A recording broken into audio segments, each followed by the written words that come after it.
Welcome back to Brick Dynasty Live. We have the super group back, and it's so awesome to have them. We have Jim, Wolf of Bricks, Brian, Brick Domain, Kevin, KDX, Bricks Analytics. That's what the B is for. And David, DG Bricks. Welcome back, everybody. So good to have you. Excited to be You back. guys ready to jump in? Oh, yeah. Oh, yeah. Last time we got right after it, and everything went downhill from there, and it was wonderful. So let's do it again. All right. So first up, if my buttons work here, what to expect for Prime Day. All right. So coming up, we have the big mess of Target, whatever they're calling it now, Circle Days, Prime Day, and Walmart Big Deals Day. Maybe they're calling it. I don't even remember. Everybody mixed up, spread out a couple days apart. What do you guys think? Is it going to be good stuff? Are we going to ignore Amazon completely? Where are we going? For me, it's always Target. I mean, Target's always the best. Walmart, maybe. And then Amazon's good for just price matching Target deals to get more quantity. That's me. Yep. More quantity. That is key there. All right. Who's next? Who you got?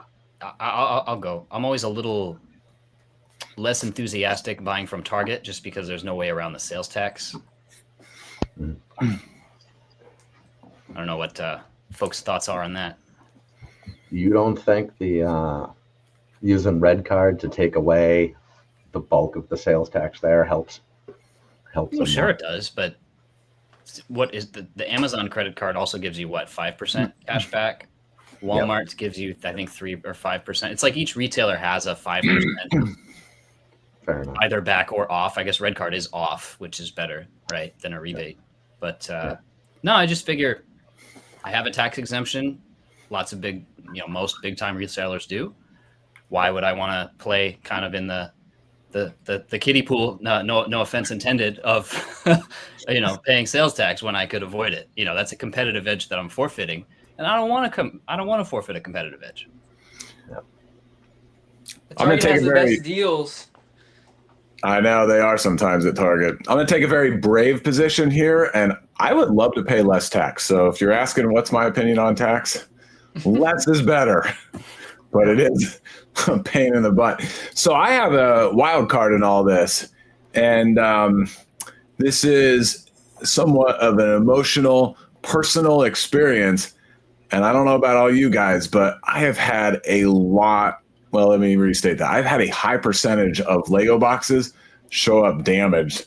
And I haven't ordered that much so far this year, but Lego.com has been killing me. And I don't mind a little bit wear and tear, but stuff that I'm sitting there going, I have to return this or switch it out. I mean, I'm like batting 40% damage from Lego, and Target too. And Walmart, is always going to have some, especially when they deliver. You order shipping, and then they go grab something from your local store and deliver it to you locally in a bag. But so with that said, I'm adding a wild card to this equation, which is I'm hoping to migrate more towards Barnes and Noble. You get the 10% for box damage. Man, I've had great luck on Barnes and Noble box damage. Great luck. Same. I don't think I've had one damaged box from Barnes and Noble, which is insane. They pack them in. I always get nice sturdy boxes. I reuse their boxes. Yep. So you get the 10% with the membership, and then if you get triple stamps, and then sometimes they do some other deals. I'm looking at that going, I think I can, maybe not in this run of deals, but I can be patient later in the year, get 40% equivalent from Barnes and Noble. So yeah, I've just been getting really frustrated with box damage. Yeah, that's tough. But keep an eye on BJ's for good Barnes & Noble gift card deals too. Yes. Oh, and that's right. I forgot. So yeah, thanks, Ken, for saying that. So the 10%, the triple stamps, sometimes they got them on sale, and then you can get them 8 to 10 to 12% discount gift cards on whatever that one is called, and then BJ's too. My wife got a membership not too long ago, and she was pointing that out. So yeah, I'm hoping for some good Barnes & Noble. Awesome. Maybe I'll buy some calendar year 23 retiring sets from Barnes and Noble here pretty soon. Yep. Yeah, just don't go over the quantity limit or they'll be knocking at your door. Yeah. Jim, you used to get a lot from Barnes and Noble, right? Yeah, I think I spent $95,000 in 1 year on Barnes and Noble. And COVID kind of killed that because it's a whole story, but it's like the Barnes and Noble. I found one manager, the Barnes and Noble in Ocala, Florida. Like she realized that ties to her bonus. Every other Barnes and Noble manager, didn't want to play ball, but I believe that there's more. You could get more meat on the bone if you stack discounts via Barnes and Noble versus Kohl's or Target. There's just more opportunity, and I don't see any. I mean, I see some small examples, but I don't see anything large where people are commenting on the forums like, if you do it like this, you're going to ruin it for all of us. There's been examples like that, from years past, but I think there's still a lot of longevity when it comes to Barnes and Noble and stacking discounts, if you know what you're doing, of course. Well, I can put that in a minute. We need to put that on a T-shirt. Yep, for sure. All right. So, what's your take on the options, Jim? What's your preference? So, I mean, every September, whenever I think about October, Target's the first thing that comes to mind, right? Now, I would say if there's any wild cards, it would be the wild cards themselves. We've seen like Miles Morales, not on a 3-day weekend, right past the 3-day weekend, being sold for like $26, right? And I've seen a few other examples of that. So when we're looking at all the big box stores, whenever they're all trying to match each other, correct me if I'm wrong, I'm thinking, there might be 3 deals that you might see that it's like, okay, I feel confident dropping some money on. And then after that, the wild cards just stand by, see what happens at the end of October. And then November kind of seems like the same old story, right? There will be a flash sale here, a flash sale there. There will be the good old every day is Black Friday in November, and then you'll actually have your Black Friday, and then your Cyber Monday and all that stuff. What was your take on the Miles Morales little freak sale there? Do you think that was an accident? Or it's funny. I heard someone say that too, but at the same time, Lego does things that is just unpredictable. And I understand it wasn't being sold on Lego.com, but I just from what I'm seeing, I feel like Lego is behind a lot of the decision making. If getting 20 Monster Jams on Amazon for 15 cents a unit, I think is a pricing error. But something like that, I don't know if they're just, I don't know, maybe they were doing training that, everybody, they're doing the Q4 training for all the temps that are going to be in the warehouses and stuff like that. And they said, okay, we're only going to do this for 5 minutes. And then, make sure you turn it off. And then they all went to lunch or something like that. And the next day they're like, so I definitely think it was intentional, but after they hit send, I'm not exactly sure what happened after that. Yeah, it was whatever that was, 60% or something crazy. It was, I don't know. That was a lot to do on purpose. Maybe they were trying to. All you can do is spitball, and I'm sure I'm wrong. Oh yeah, of course. But maybe they were thinking about introducing a few more sets down the road, and they wanted to see, okay, how popular, if these sets don't go well, how will they sell at 60% off? Maybe we should do the helmet as a test just to see. I don't know. That's where I'm at. I had not thought of Jim's in-house intern training theory. That was a pretty good one, but I was thinking, and I think we talked something similar in a previous episode. I was thinking that they're like, hey, if we just keep doing the same thing over and over, then we don't really push the envelope on data and metrics that we can collect, right? And so it's like, hey, just do something unique, different, weird, whatever, unexpected, and just see how the metrics bump around. And I think that's valuable data to them. So I think they were just playing to learn a little bit. That's my theory. Whatever it was, I'm thankful it happened. Did you get some? I missed it. Yes. Yep. Yeah. Yeah. We managed to get some, which is pretty good. I mean, nice. Of course, I would prefer it happen to something that's actually retiring. Yeah. It's at those prices. I mean, you can sell them now and hit the reset button and invest again later. So the question, Ken, is what's the move? Part them out, sell them now, hold. Those right to marketplace, because Nice. we can sell them below retail and still make some money on them. Make somebody else happy in the process, keep some cash flow. I love that. Win-win-win.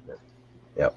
Yeah. It's it works out well for everybody, and I mean, this business completely funds itself. So you guys know, I mean, the cash flow in this business is not the easiest thing.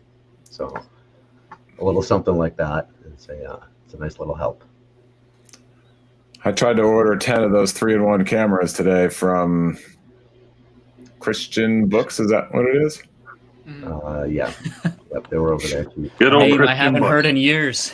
I wasn't going to order any because they were charging shipping, but then I saw that over $50 free shipping. Yep. And it was a busy day at work, and my phone was ringing from an unknown number a couple of times. Ignored it, and then I get a voicemail at the end of the day saying, "Please call us." So I call them, and they're like, "Hey, we just wanted to confirm it was you." And they asked me some information. I told them, yeah, good to go. And they're like, "Oh, great, yep, it's you, confirmed." And then she's like, "Oh, we only have 2 left in stock."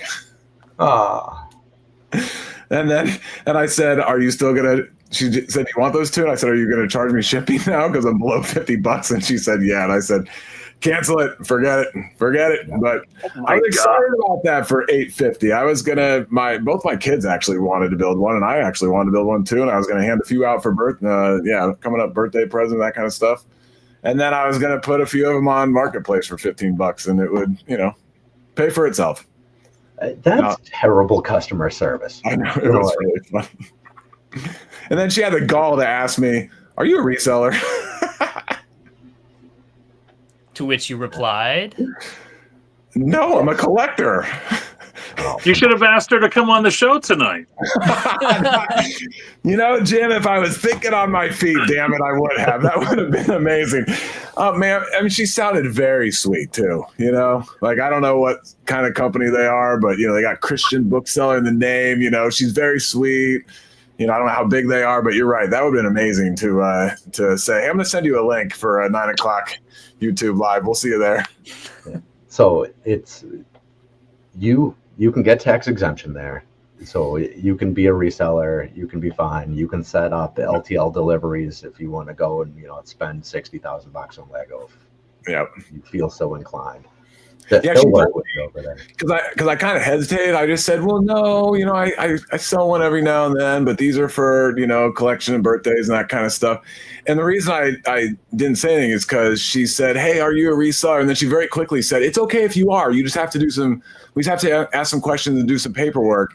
And I'm like in the car thinking to myself, I don't want to do paperwork now, so I just cross that bridge.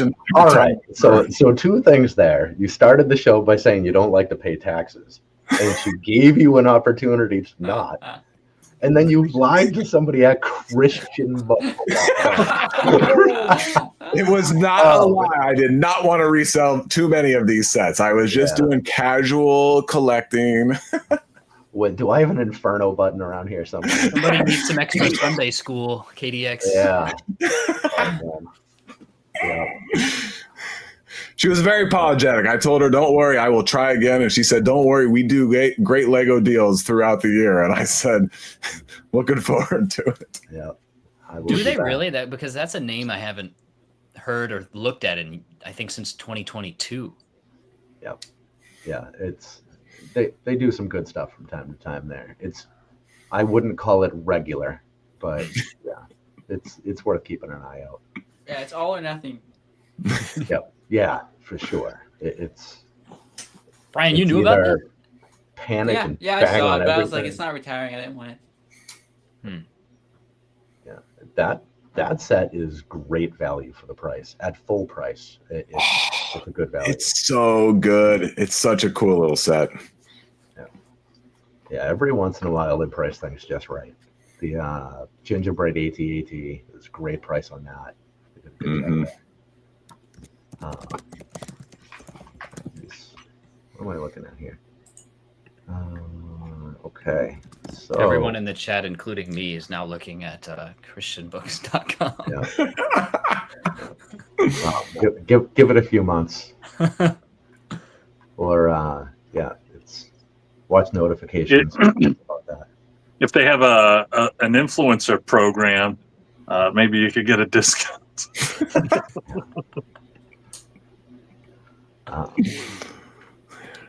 Then all right, so because this was mentioned, Kevin brought this up with Barnes Noble, not specifically 23, but the 24 sets. They ever gonna die? Because we've talked in the past about them, sticking around June, July.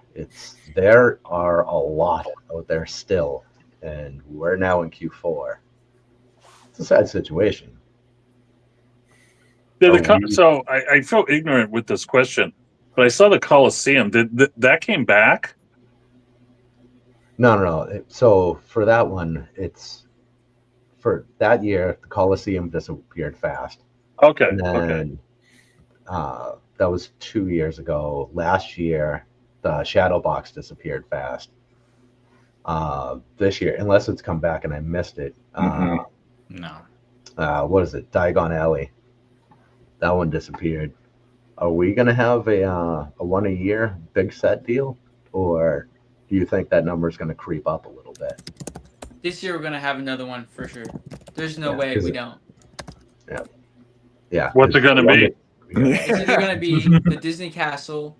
I have this written down. City Markets, Orient Express, or Line Knight's Castle. Book it. Yeah. All the Lego again. exclusives. Disney Castle, Lion Knight's Castle. The Orient Express or City Markets. City Markets. Which one is that again? Ninjago. Ninjago. module. Oh, that no. Duh. Yeah. I would not bet against any of those. And if I had to pick either Orient Express or I know you like that Disney Castle, Brian. I don't know. I haven't looked too closely. I'd say Orient Express. Yeah, you like the Disney Castle, huh? You're not worried about another one coming right on its tails, No. or them just reboxing that one. No. No, Nope. that's my only fear there. I think the set is phenomenal, and in the scheme for that set, the shelf life's really short. Yeah. Mm-hmm. But I think the Beauty and the Beast anything Castle is their flagship replacement scares me. for that expensive marquee set. I'm Fair. feeling that too. Yeah, that makes sense. Okay. I actually forgot about the Beauty and the Beast Castle because it's just kind of it's all right. It just doesn't have that wow factor. Okay. Yeah. Is there a large Beauty and the Beast? Am I missing something? Yeah, it's like 280 or something.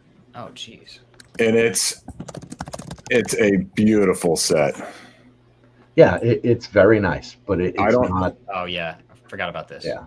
I'm sure it's overpriced, like all of them. It's really not. I mean, 2,900 parts, 280. That's under 10 cents. Yeah. Volume of stuff is probably not great, but still, it's cool.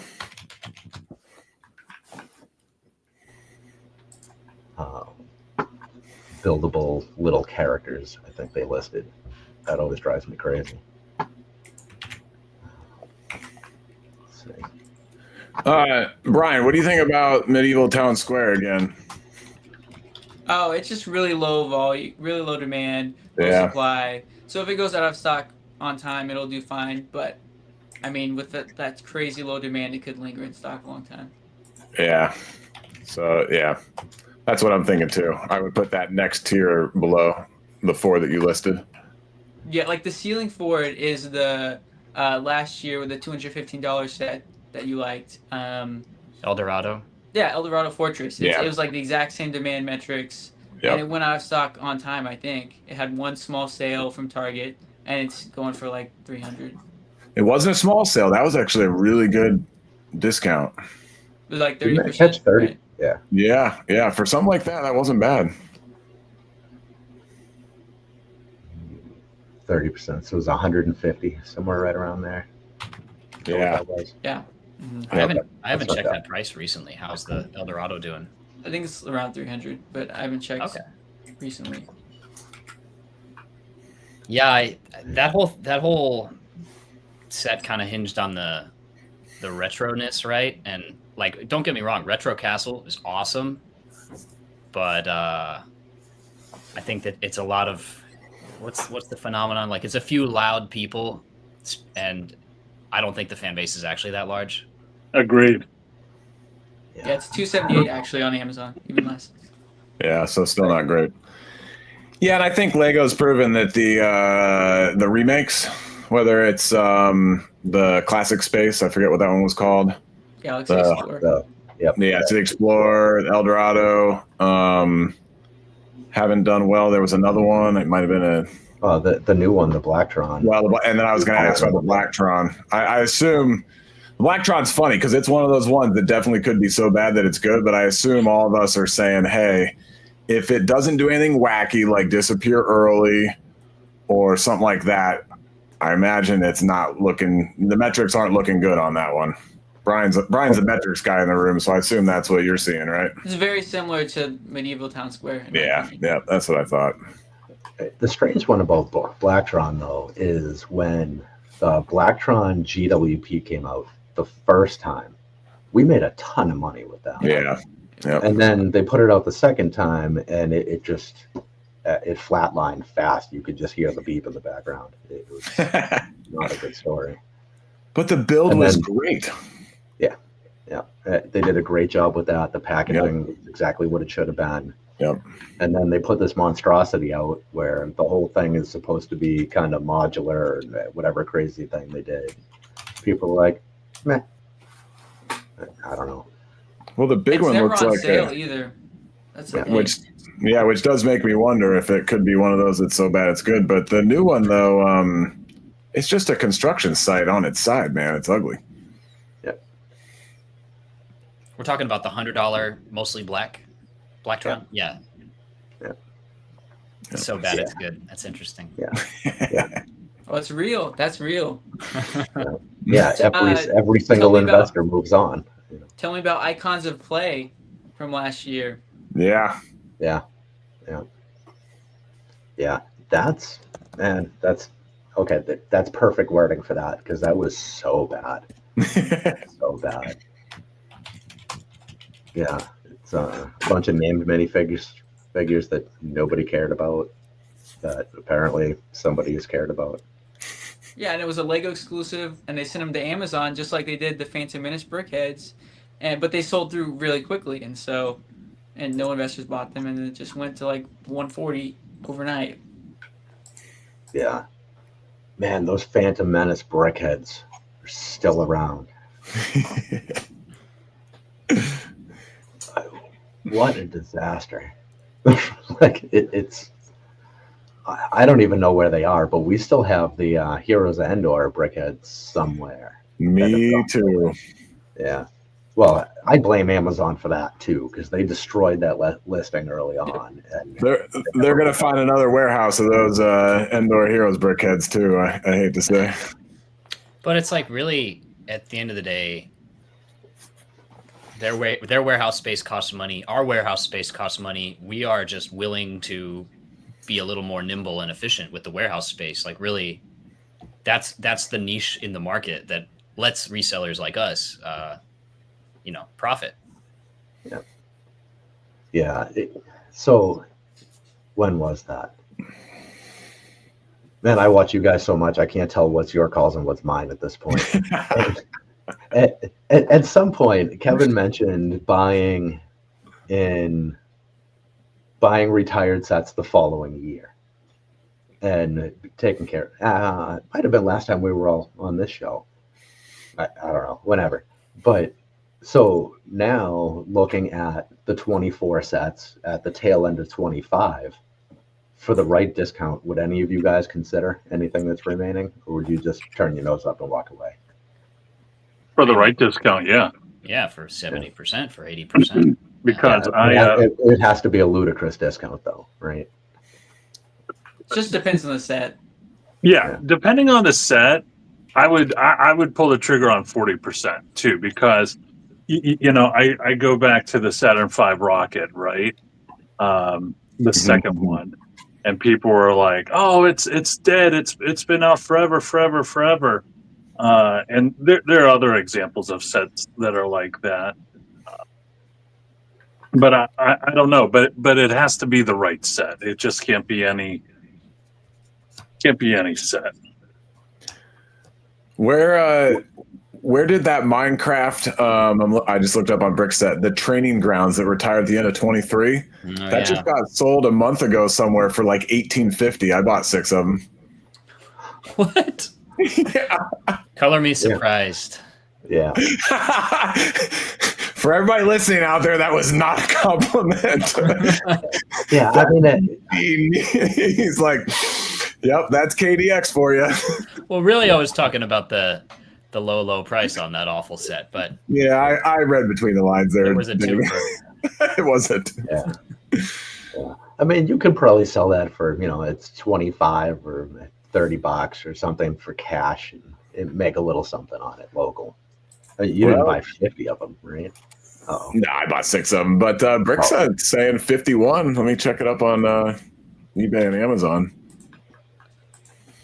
It's been a while since I looked at that. That just seems like a low liquidity set, like low sales velo. Yeah. Which at some point, this is an interesting question for you guys. What's the balance between obviously ROI versus liquidity? Like, if I can make 80% and get rid of 100 in a week, in a day, I might rather do that than hang on to something weird and stay looking at the last 3 in my inventory for a year. I mean, if something like that has that much sales velocity, then I could probably wait another 6 months and get that 2x. That's how I view it.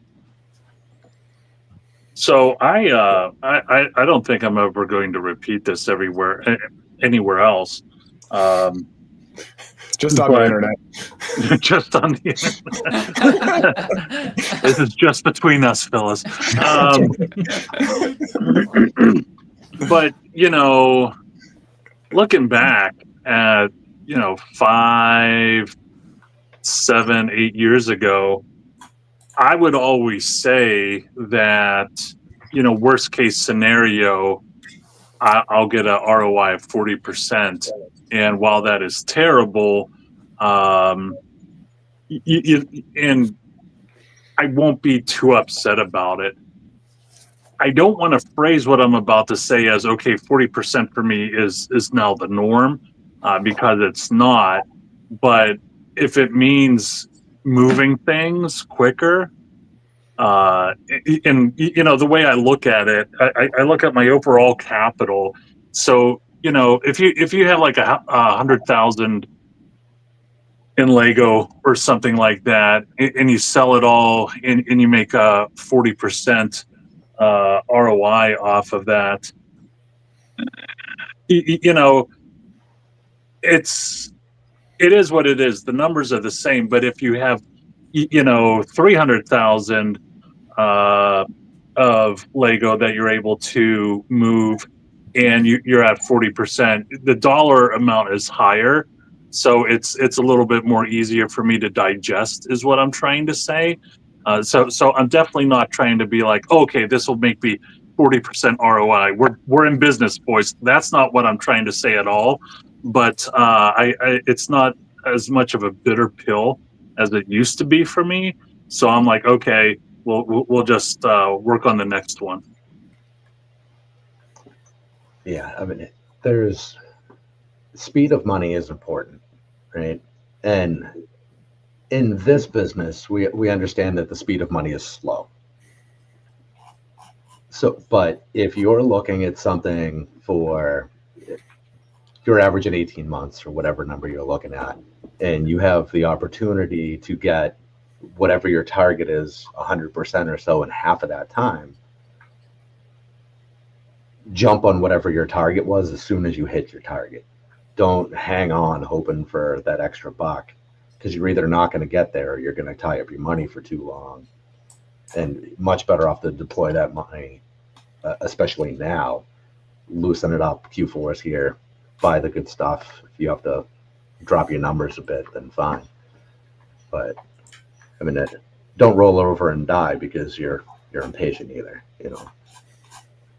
Yeah, I totally agree because prices can go down too. Yep. And Yeah, I mean, capture the gains, right? Unrealized gains, not worth anything. Yeah. Yeah, and especially timing things now, and we'll get into this a little bit, when people start setting their repricers for the first time and they don't know what they're doing, and they start penny undercutting everybody. Prices go to shit for 2 weeks until you weed out the rookies. I mean, you guys have all seen things tank over the years because people don't know what they're doing. And we're just talking about Walmart. Is that the whole site? Yeah, well, it's watch it on Amazon for years too. It's new people come in and they hear, okay, well, Q4 is where you make all your money. Mm-hmm. Today happens, it's the first day of Q4, and they're like, oh, I'm not rich already. The bulk of Q4 is what, 12 days long? Like that's when all of the money happens, is in like a week or 2 weeks ish. So a couple weeks from now, Halloween or so, everybody starts dropping their prices because like, oh, I already overpriced everything, it's not going to work. Yeah, they're awful. Murderers Row. Hey, Sean.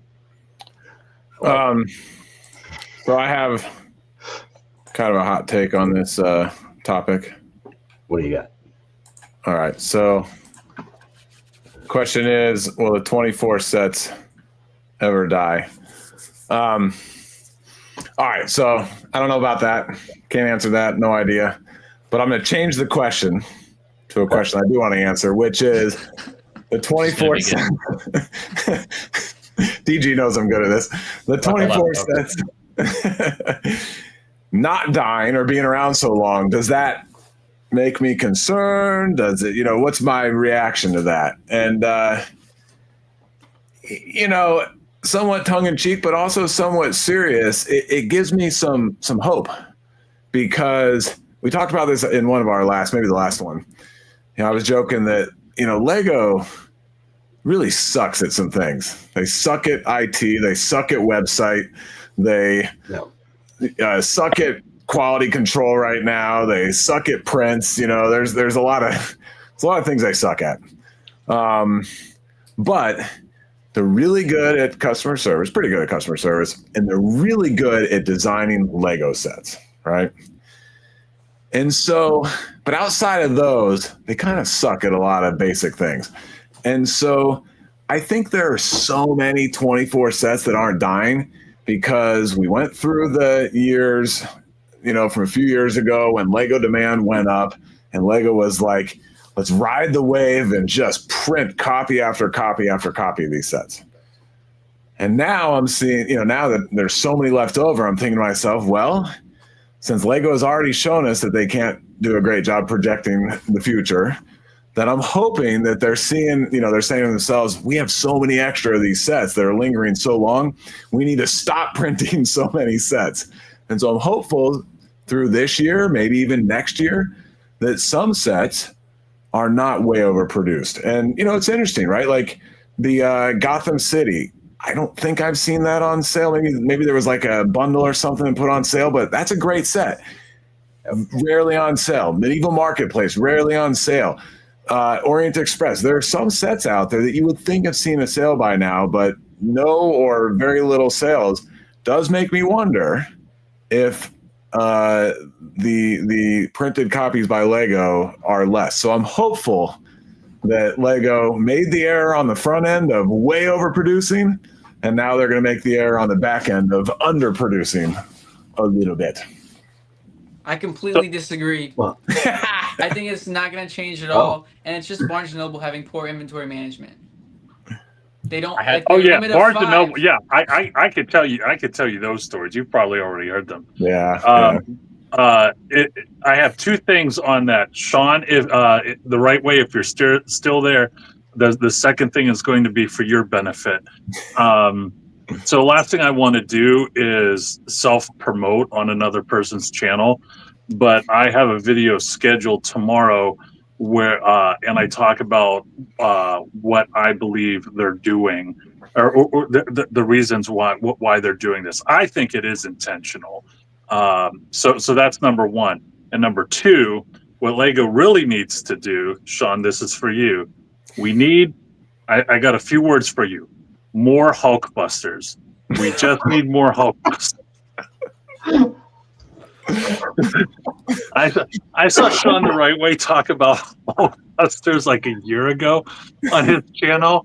It looks like he just wanted to put a gun to his head and pull the trigger. And the reason why I can't stop laughing is because I was right there with him. Yeah. Well, we got a new one coming. Yep. I had a comment that at first I thought was completely outlandish, and the more I thought about it, I said, maybe this person's right.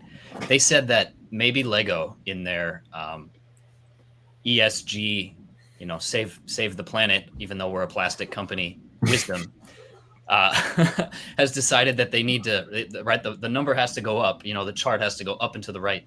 So they said they're going to raise these MSRPs like crazy so they can still grow the revenue, grow the profit, and sell fewer quantity, right? Fewer carbon emissions.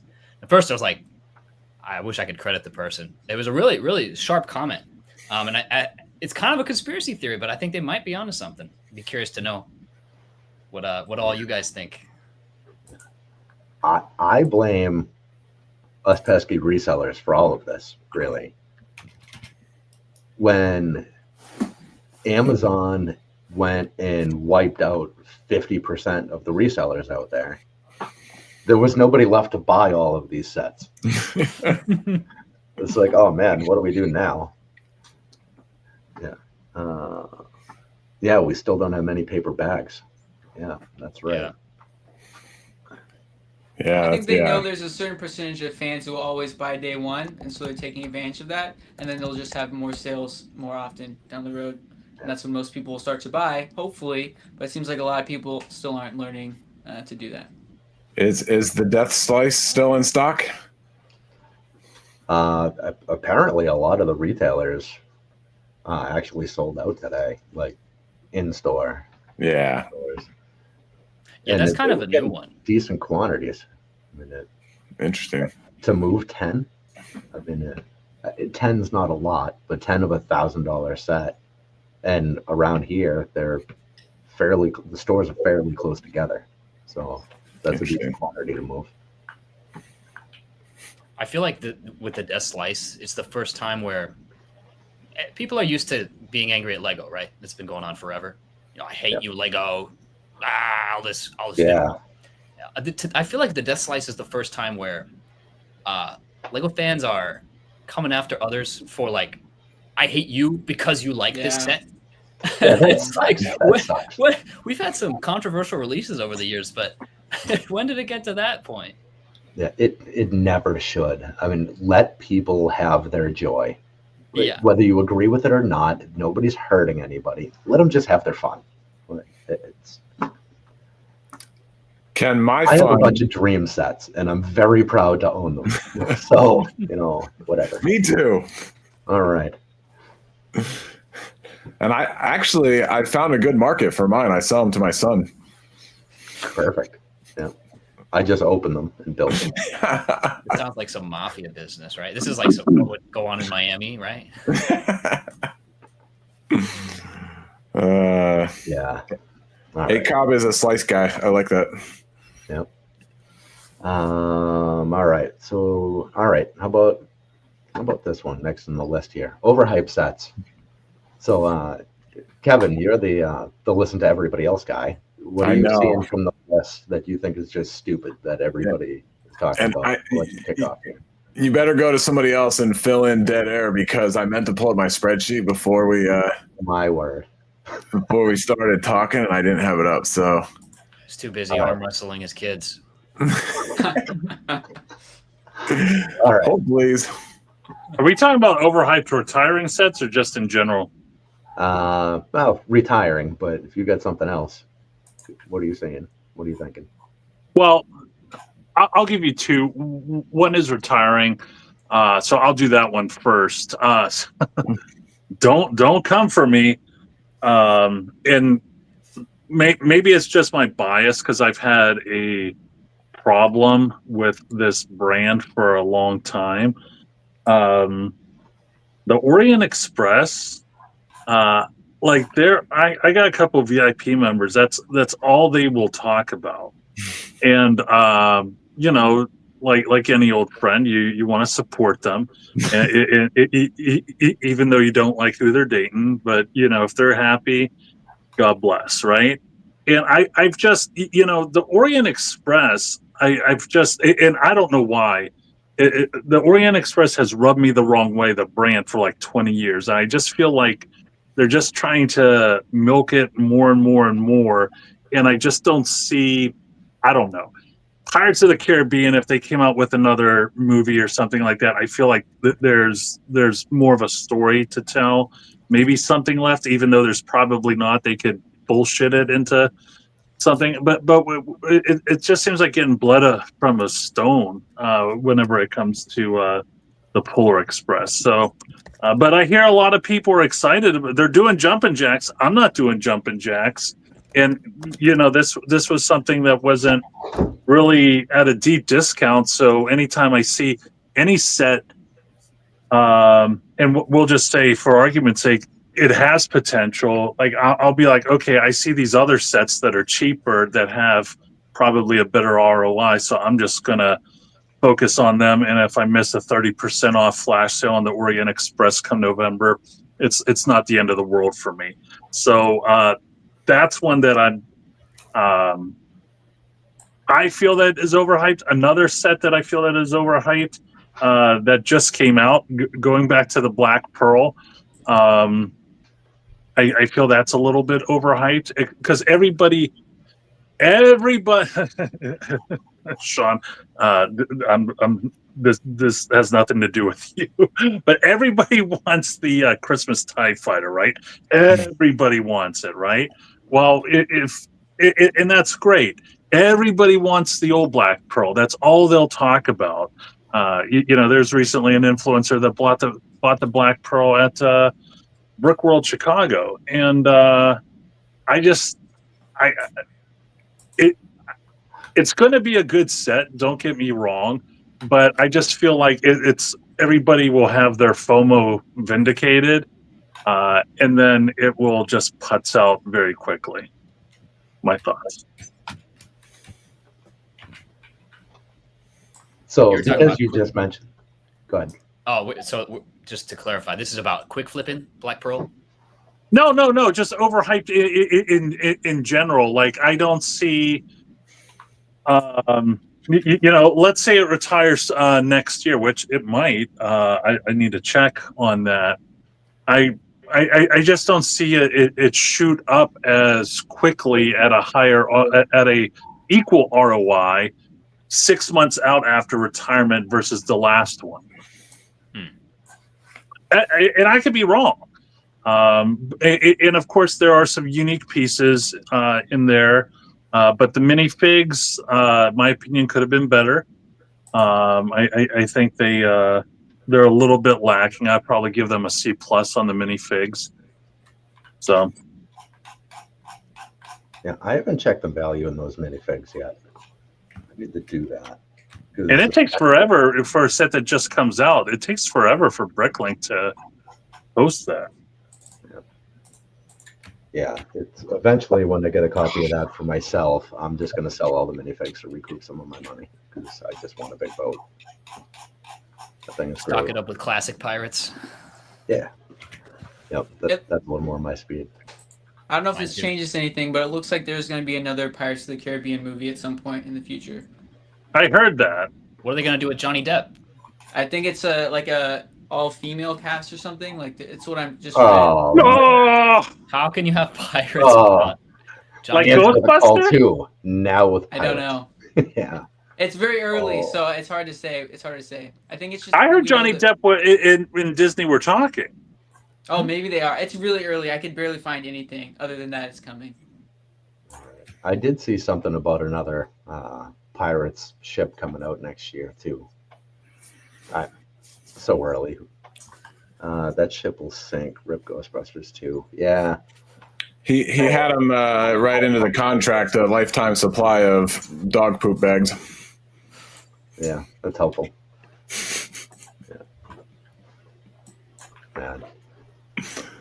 All right, I had to run a pivot table. I'm almost done here. All right. Well, while you're waiting on that, since we have mentioned the Black Pearl, for the folks in chat who haven't seen, when we hit 500 subs, which is in like no time, we're 6 away right now. Our giveaway is the Black Pearl at 500 subs. We'll be doing a special announcement when that happens because it's awesome and I can't fit it in the house, so we're gonna give it to somebody, which is more fun. So New in box. Oh yeah, yeah. That's It's awesome. actually it's still in the box. It's got the label. Don't put it on the shelf until the first. Whatever. We Nice. popped it open last week on stream just to make sure it was actually in good shape inside the box. Because it's pretty embarrassing when you don't look and you ship somebody something and they open it and say, "Wow, you're an asshole." So Does that really happen? ahead of time. No, but I'm always afraid of things like that. Yeah, I was like, those are some nice snug boxes, custom. Yep. And this snug box was shipped inside of a nice box with lots of padding, which we were very thankful for. Because it had the GWPs floating around in there too, which we sold to get some of our money back, which is very nice. That compass was up at not 95 for it. Was it 95? Yeah, but it might have hit 150. We moved it 2 days later. We didn't wait. Just got rid of it right away. Yeah. Was that a herd turd reference? Yes, sir. Yes, sir. I haven't heard it put that way. I like it. I knew it would sink. I knew it would sink in eventually.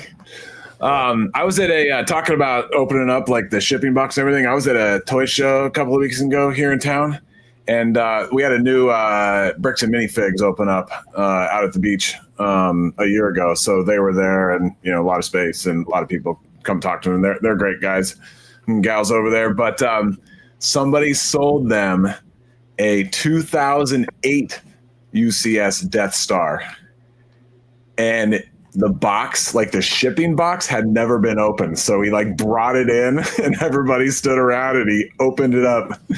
Not everybody stood around, but there was people there, and and he was telling everybody, the bricks and minifigs guys, that he had not even laid eyes on the box yet until that day. So he kept it new in box for almost 20 years. Yeah, Box you imagine stock. waiting all that time. You open it up and there's 4 creator sets in there. Yeah. That's why I was kind of peeking my head, and I'm like, this could get interesting real quick. This could get salty. Yep. Yeah. I don't know. That stuff just makes me so nervous, and you get box snobs. I'd rather just flip 100 creator dinos and call it a day. I think we finally hit the point where I like sets that are, well, as far as buy cost anyway, sets that are below 20 or over 200. Yeah. because under 20, nobody wants to bother with them. You know, it's whatever you're making, you know, 8, 10, 20 bucks a piece. It's a lot of work to pack and ship those individually. People just don't want to do it. And the sets 200 and over, people can't afford them. So you're weeding out people on both ends. It's much better. The stuff in the $50 price range, of course, I'll buy them with the right deal, the right set, but they're not my targets anymore. That's an interesting strategy. All right. What I did is, instead of grabbing my most recent data table, because I'm always in the middle of watching videos and, you know, collecting data, right? I watched a couple today. So I just grabbed us the latest and greatest mid-cycle data. So the set that has the most positive mentions so far for the entire calendar year, and obviously it could be an enthusiasm score of 1, 2, or 3, and I didn't calculate that up yet. I could if we need to, but 1, 2, or 3. But so, you know, like if it has a bunch of 1s, then it's not going to be maybe as much buzz, but it's still part of the count. But with 34 mentions this year is the Viking Village. Interesting. Overhyped. Yeah. That was not what I would expect at all. Can we get like No. numbers 2 through 5? Yeah, number 2 with 31, and then there's a couple. I won't worry about the sets that are not retiring this year, but number 2 retiring with 31 is Coruscant Guard Gunship. I expect that. Okay. Yeah, number 3 also with 31 is Boarding Tantive 4. Okay. With number 4 with 30 is Invisible Hand, and then you've got in the mid to upper 20s things like Darth Vader helmet, Spider-Man's mask, Peely Bone, Commander Cody helmet, Dropship. I'm skipping over a couple little ones like Tom and Jerry and the X-Wing, Luke's X-Wing mech, but then you got Boutique Hotel, Ghost and Phantom. That's an interesting set. That one, even though there's some buzz around it, I feel like it's gotten pretty quiet. Daily Bugle with 21, Motorized Lighthouse with 19, so Lion Knight's Castle with 18, Orange Express with 18. So many of those were Star Wars. say again. Oh man. Almost all of your top 15 were Star Wars. I know. And it's interesting. I've had a lot of comments, not as so much lately. I haven't posted as much lately, been busy, but I do get a lot of comments certain times of the year where people say, you know, hey, this list is not really that good. You know, like there's a lot of Star Wars up there and they haven't done well lately.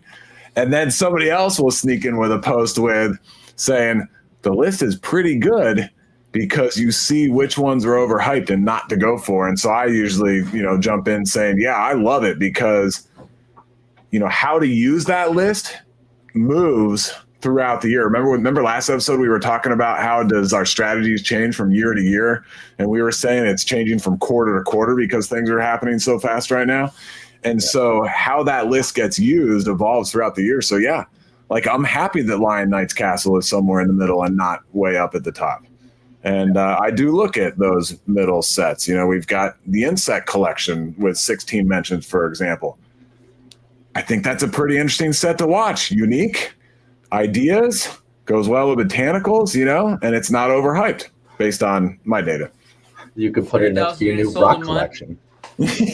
How many thousand, Brian? 30 over both Q4s. First Q4 is MSRP, second year is 20% off. And what were those sales velocity numbers? 30. Shh. That's insane. So Brian likes that set. Yes. Yes, sir. Quite a bit. Yep. So, you know, if I had never looked at any kind of numbers and I just walked by that at the store, I would just shake my head and keep walking. I don't understand it. I mean, I guess like any 9-year-old boy I've ever seen would be like, wow, bugs. So, all right. But I mean, you also have dinosaurs as an option. Why not go for the dinos over the bugs? That's as much thought as I'm willing to put in. I don't know. Bugs and rocks. The rocks, Yeah. I don't understand either. They did literally release a rocks. Mm. Yeah. Yeah, I mean, good for the people that are excited about it. I'm happy for them, but man, that's a weird choice. I'm one of those people that's excited about it. Man, you're a weird choice. I don't understand. It's a rack of rocks. Not saying I'm excited about it for investing. I have no idea, but You think as those a are going to kid, be my fun dad to would build? drag me out sometimes, and we lived on the Oregon. Well, we lived in Oregon, not on the coast, a couple hours, but out there they don't have shells. They only have rocks, right? So we'd go out splitting rock. I mean, it was cool. So there you go. Somebody Just, like, posted, "Let's splitting go rocks, minerals." like splitting wood, but splitting rock. Yeah, you gotta cut them, and you get the what are those called? The thunder eggs. Yeah, those were awesome, man. I don't know. Are those geodes? Is that another name for it? Maybe. Where is that? Aha! All right. Oh, Thank you for the reminder here, Corey. I am scrolling back. I did not catch that. Here it is. All right. This is CPC test docs. What is each of your opinions? Amazon seller, how are you handling the threat of not being able to sell on Amazon, Walmart, eBay seller, threat of saturation from Amazon, Walmart seller. It's moving to eBay. All right. Anybody want to go first? Yeah, so Amazon, I'm trying to go through the process now of getting a set tested. Haven't heard back on anything. I don't know if anyone else has tried this. Would love to hear. But Amazon's giving us an option of we have a certain list of people you can get testing done. You send them a set. You pay a certain amount of money. You get the documents, or that tester sends the documents directly to Amazon. So there's no break in communication there. So like we're still going to be able to sell products, and once a listing has those testing documents, it's going to be open for everyone. So if we ever need to have some sort of like large conglomerate of like organizing who tests what so that we're not duplicating testing documents, like maybe we could organize that, but I'm not too concerned. And on Walmart, it seems like you can just upload this CPC document twice with a different name and it approves it. So I'm not concerned. I'm wondering what is the ballpark cost of those testing documents? That's what I want to know. That's what I'm trying to figure out. I don't know. Yeah, that could Anyone be an else know? ugly grenade if nobody wants to jump on it, but everybody's holding back. Let's see if I can find that. I have that answer. Oh, great. Yeah, so far I've been lucky to I'll be avoid back. build requests, but of course, yeah, it could happen anytime. Somewhere. And it's weird that Amazon's doing these for sets that are over 12 years old, even when they said that that wasn't going to be an issue. Like the what was it? The Nano Gauntlet. That was one that got an email from Amazon, but it's 18 plus, so that's weird. Oh right, yeah, I saw what you meant. I thought you meant 12 years old, like 2013 sets. Oh no, the age range. Yeah, got it. Now that what Amazon making no sense? Never. I think it's just the whole liability thing. Yeah, I mean, if you're a giant like Amazon, I guess they're not fine-tooth combing, to see which sets are 18 plus. They probably just slap it over the whole category. Sounds like. Well, I mean, they have the age ranges on the listings, so they should know. I know, but I'm saying they're not. There's not reasonable people we're dealing with. Yeah.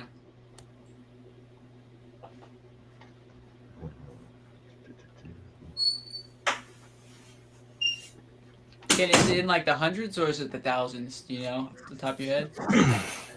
I feel like I don't know why I can't find it. We were just talking about it in staff chat, I think it was the other day. I think it's 1,500. I think it is somewhere in there. So you need to have real quantity for it to be worthwhile. Mm-hmm. And then you also open up the floodgates for all of your competition, right? So. Yeah. And that's no matter the size of the set? I think so. I want to say that the pricing was a little odd. It worked kind of like getting your cards graded. So you send in one, it's 1,500. If you send in a whole stack of them, they're $800 a piece or something stupid like that. Why I can't find this? Or something completely unnecessary. And would you happen to know if it's standard across all of those testing companies? or does it depend? Oh, I don't know that one. Because there was like 20 options.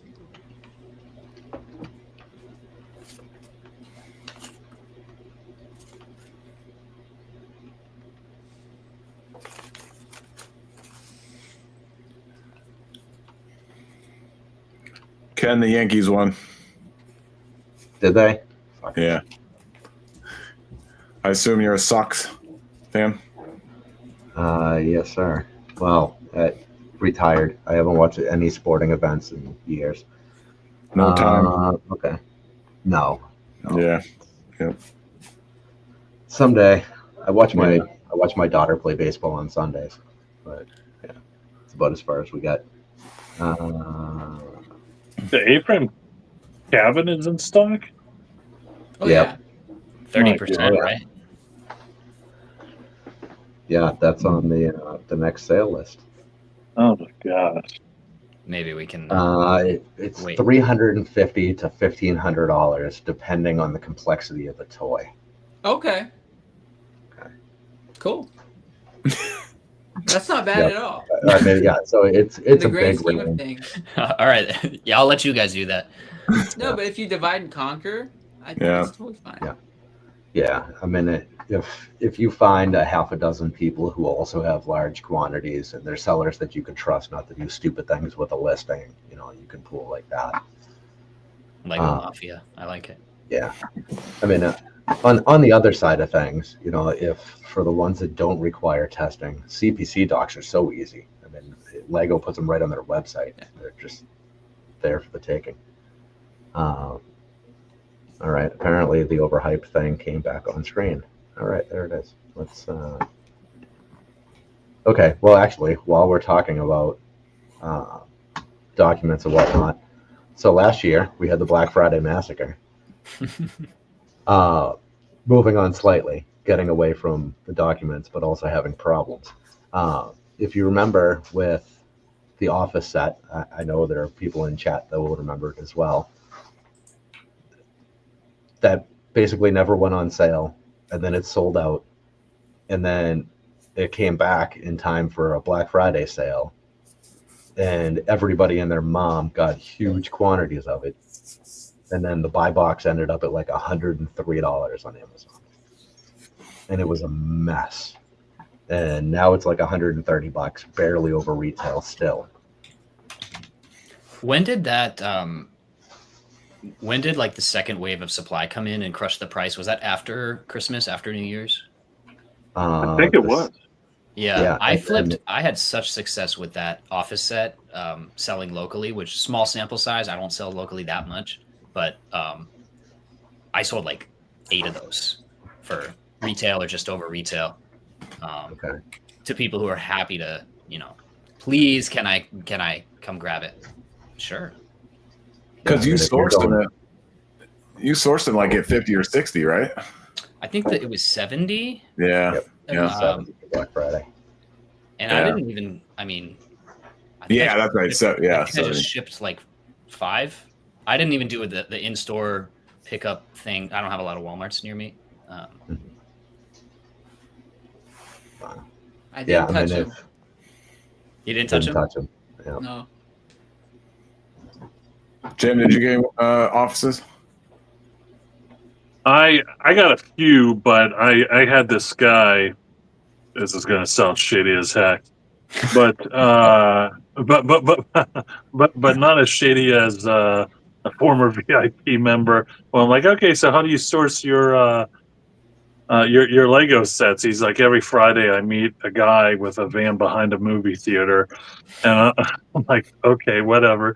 But I got this. I don't even know how he got my number. He said that he found it on my Facebook page or something like that. I'm like, I don't know. But anyway, this guy in New Jersey, he's like, I got a bunch of Lego. I need to get rid of them for 50% off. Are you interested?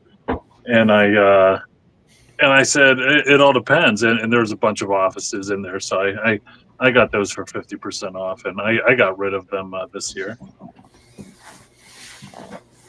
Yeah, I think we ended up with 5 of them maybe, and all shipped from store, all damaged. It was fairly miserable. I think we got one left. Wow, Yes. nobody went Okay. deep on the office. Nobody Yeah, on this pod. wife confirms that one. We got one left, and that box is hammered too, right? Yeah. Okay. I'm looking at 8 over there, and they all actually, the boxes were not horrible, and I haven't sold any of them yet. Yeah, I mean, that'll see its day, I think. Oh yeah, I don't doubt it. oh yeah. But Man, man, for me, I'm an outlier. I know we were talking about earlier, but you know, when it comes to the question about the best time to sell, my choke point is time. You know, like anytime that I have time to sit down and do listings or, you know, figure out selling, I have more than enough sets to choose from. So I need to move things quicker, but I just don't have time. And I guess it's kind of a good problem to have, you know, because it's like, well, I'm not feeling the pressure. Like the Battle of Endor Hero Brickheads, I'm not feeling the pressure to sell them because I got better sets ahead of it in line that I should put effort into. So, but, you know, my kids are 13 and 11. I'm in that busy phase of life. In 5 years, I'll be bored as hell. But right now, well, So- enjoy it while it's here. Right? hell Nope. yeah. Those listings on eBay are depressing as hell. People are selling like a 10-pack of Battle of Endor Heroes. Yeah. For cheap. I know. Yeah. I even thought about buying some. I know. Right? Oh, actually, Like $300 for a 10. What? Yeah. I'm like, crap, I'm already in neck deep with them. I mean, why not double down? I'm too busy to sell them anytime soon. I'll probably have them for 3 or 4 years. Why not just double down on them for cheap? so actually, to go back and revisit the last question, we never answered the second half of that about dealing with eBay saturation and the like. Oh, yeah. We're not too good at answering the actual questions. Yeah. We like to find that dirt road. Take it like we mean it. I think the answer to dealing with saturation on eBay is to just acknowledge that it's a thing, and it just is what it is, right? Because really, our options, we've got Amazon, Walmart. If you want to play the StockX game, I guess that's still an option, but whatever. We got Bricklink, where selling new sets is a lost cause. eBay, Marketplace, I think OfferUp is still around. Mercari, which is just Instagram meets eBay, and I can't stand the place over there. District is a thing. Did you say Whatnot? Yeah, Whatnot. Yep. Whatnot, you need the Whatnot personality though to be successful there, I believe. That is such a thing, though. Like, Yeah. I guess especially in China, that's like a huge thing. Is live, you know, vertical format, live stream auctions. Yeah, where they have the whole rack of cameras displayed around them. Yeah. Yeah. Well, cell phones, they're not even cameras, which I don't understand that. They go to 7-Eleven and just like, give me all of them. It's strange. Yeah, but you do need the personality for Whatnot. eBay Live now, same thing. You need that exciting, you know, it's really carry the conversation, kind of push it along. You cannot take you a dirt road in the process of those. Which could be an opportunity, right? If that is your competitive edge, Kevin, and you want to, you know, bump those listing prices up, could be an option. Well, you all know I do love the sound of my own voice, so maybe Whatnot is. Yeah, give it a shot. I think you would do very well on Whatnot, based on what little I know. Okay. I think all 5 of us should go do a Whatnot together. Oh my god, that would be We a get mess. some I numbers. love it. A mess, yeah. Yeah, we've got a Whatnot seller coming on the 22nd. I don't know much other than, you know, as a viewer, so he's going to come on, give us some info, kind of talk his way through it. He hasn't been doing it for a long time, but he's done fairly well so far, and he's a wicked nice guy. So that could be an interesting. That should be an interesting episode. he's going to be one of the, I don't know, like one of the 5 guests that I've met in person prior to having on the show. So that'll be cool. 5. Yep. Yeah. Thanks to Break World. That helped a lot. It's nice meeting people in advance. Jim, are you still selling on Amazon, or where are you unloading these days? I've been keeping that quiet, but since I'm not on my channel because I don't know how mine's being monitored, but knock on wood, I have not had the ban hammer on Amazon. Nice. And I would think I would be public enemy number 1. Now, keep in mind, I do feel like there's going to be another gating coming down in December, and I don't know. My gut tells me I'm going to be in that group, but we'll see.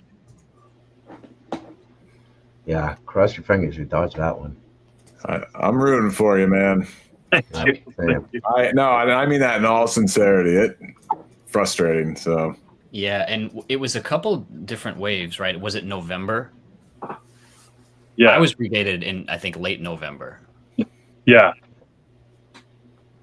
And mine was December 4th. 6th. But then I came back on the 26th or something, 28th. That's so And you crazy. and you I did know. nothing. They just out of the blue said you're back. Yeah, I was like, you're approved to sell Lego email. Yeah. You were one of like 4 people in the entire world that happened to. Yeah, I know. It's crazy. And if I were voting, I wouldn't even have voted for him. I would have voted for somebody else. Like, no, that's awesome, man. That is, yeah. But Yeah, it you- motivated me to get on Walmart. That's what I needed. I needed that nudge. Yeah. I did very well with Walmart last Q4.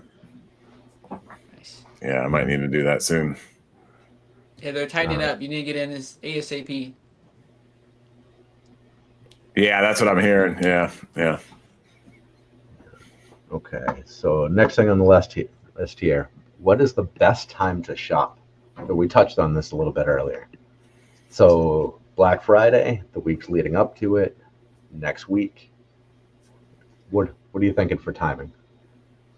Because like Jim mentioned, the random sales here and there, you can't just sit and wait and hope for those.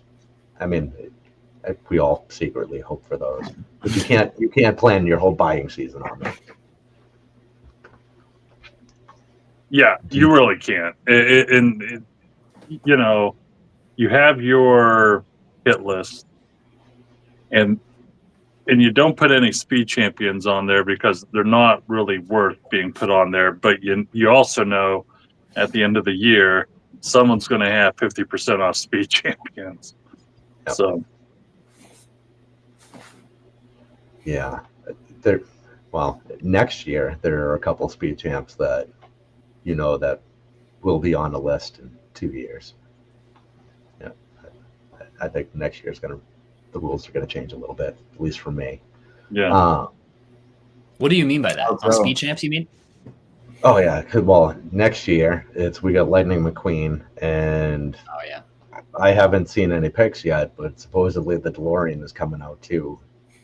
I trust the Speed Champs team to do a really good job with that, and I don't think you can flood the market hard enough for it to make a difference on those two. I think that they'll have their time to shine, even if you have to wait a little bit. The money will be there long term for those. I mean, I just look at Dom's Charger and how I was like, I ain't buying that shit, and then I'm like, oh man, why didn't I buy that? So Yeah, we sold out of those at 45, 46 a piece, I think it was. Buying in at 16. That worked out all right. I did about the same. Yeah. and something like Lightning McQueen, that's kind of like an evergreen set, right? Because you're always going to have 4 or 5 year olds, right? So every year you know, you don't need to have a movie come out. You know, that's going to be a staple. Now, our luck, well, I was to finish that sentence. I was going to be like, as soon as they retire, they'll bring another one. But you know, if they were smart, they would do like Maynard, or you know, they would do other ones like it, kind of like the Fast and the Furious. I think that would just be. I mean, I would be willing. It all depends what the circumstances are, but I would be willing to not sell my Lightning McQueens and hold off a year, maybe two, just so I could bundle them, like a Lightning McQueen, a Maynard, and you know, whatever the hell the other ones are. I think that would be rock solid. Yeah, I mean, those have legs for sure. You know, it's the people that grew up with that are aging into buying, right? Or they're already old enough to buy. It's Cars just has legs. I personally, I don't understand. I can't claim to be a Cars fan. I don't understand it. I think maybe I watched it once, but that fan base is crazy, and I don't understand, but they mean it. And have you ever seen anything Cars related that didn't do well? Right. Actually, yes.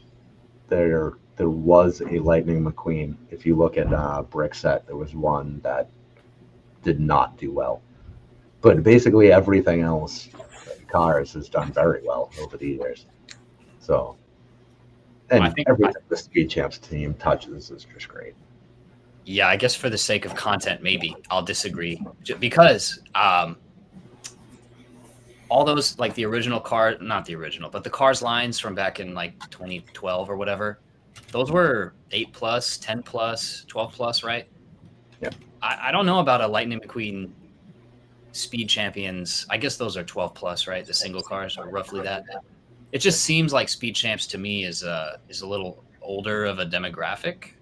Yep. And so that's a good point. Like maybe those kids are teenagers now or young adults. Maybe that will have appeal. But we haven't seen any cars like 14+ sets. Well, so you get a set that comes out in 2012 that's 10+. 13 years later, those people are 23, right? Yeah. So they're right there. You know, they got out of college. They finally quit drinking, and they're like, "Oh, I've destroyed my life. Now I have to play with Lego. Why not buy a Lightning McQueen set?" Right? Yeah. That'd be crazy if they January 2027 they released Lego Icons $150 Lightning McQueen, like they did the Porsche and the Speed Champions. Yep. The Icons. Yeah. I'm sorry, it's getting late. Jim, we love it, man. I'm waiting for you to start riffing here pretty soon. Yep. For sure. So to throw in the ultimate build Lightning McQueen set 84, not UCS, it's UBL. The ultimate build Lightning, UBLM. But that was a $30 set back in 2011. And it was the 7 to 12. It was the 7 to 12 set, and Brick Set is showing 167. Yep. I have one of those, and Really?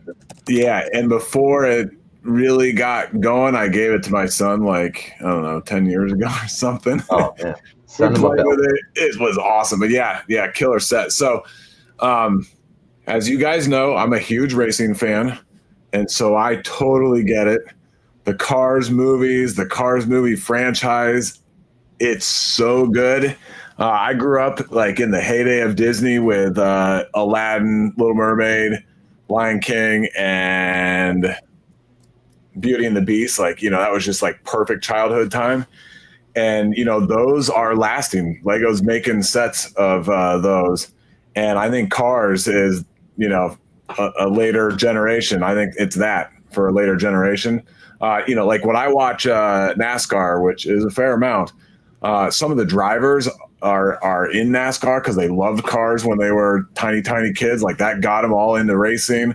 and they talk about the movies from time to time, and they quote some of the lines, and they talk about the characters. So, like, it's still heavily around the racing community, and I think it, you know, generation after generation is going to watch that movie franchise for a while.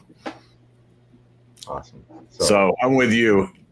Lightning McQueen and Speed Champions, yes, aimed at a little older age, but I think there's going to be some young dads that are like, hey, I want to build this with my 7-year-old, and I'll do it with them.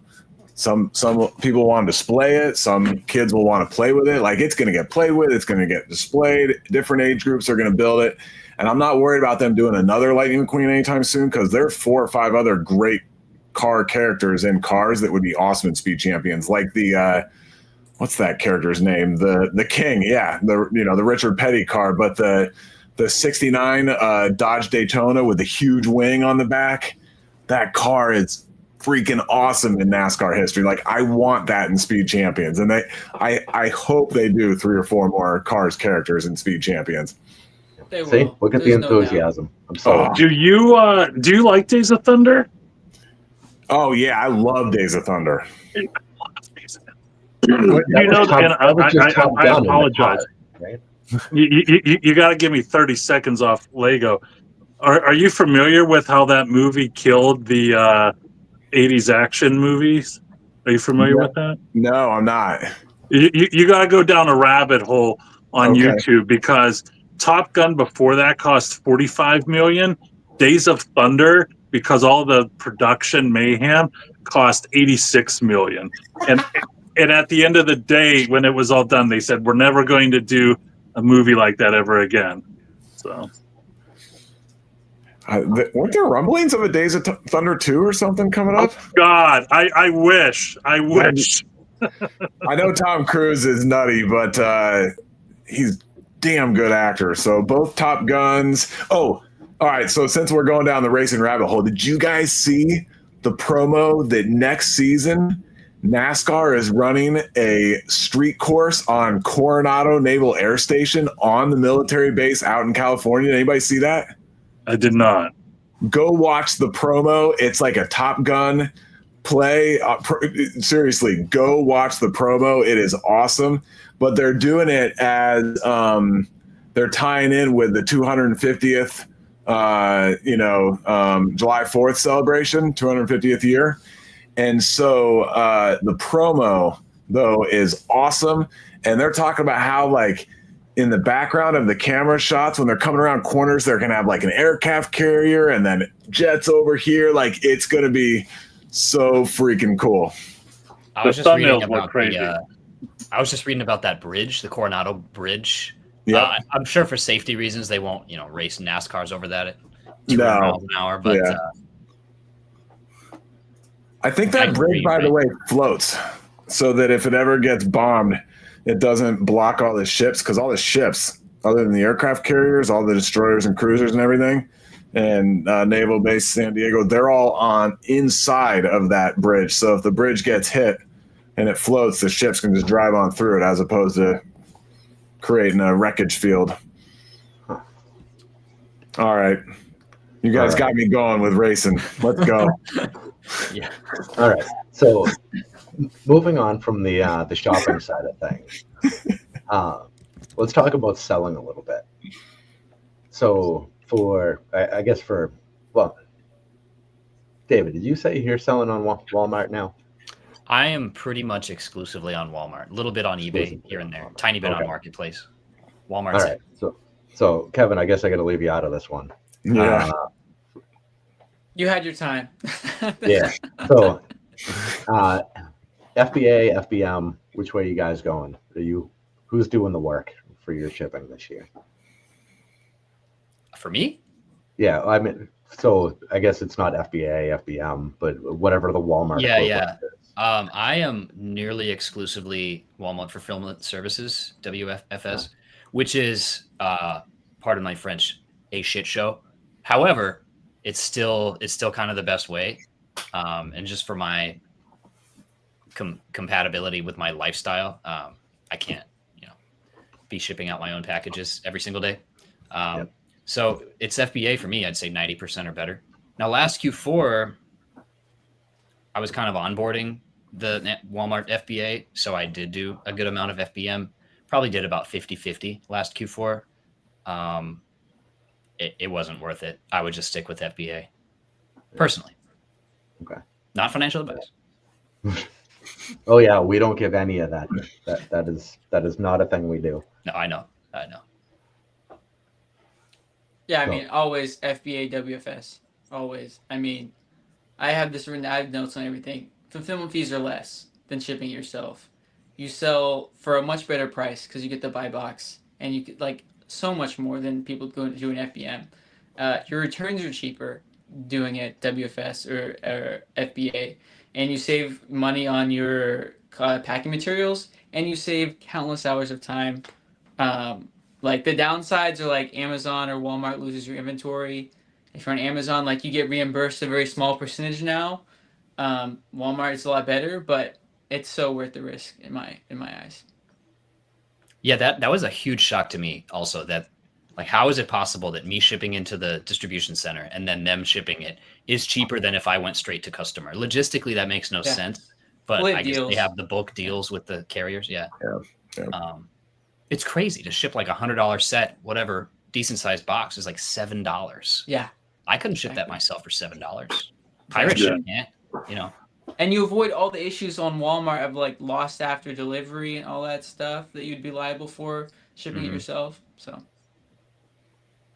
Lost after delivery. I know, is the insane. Stupidest imaginable thing.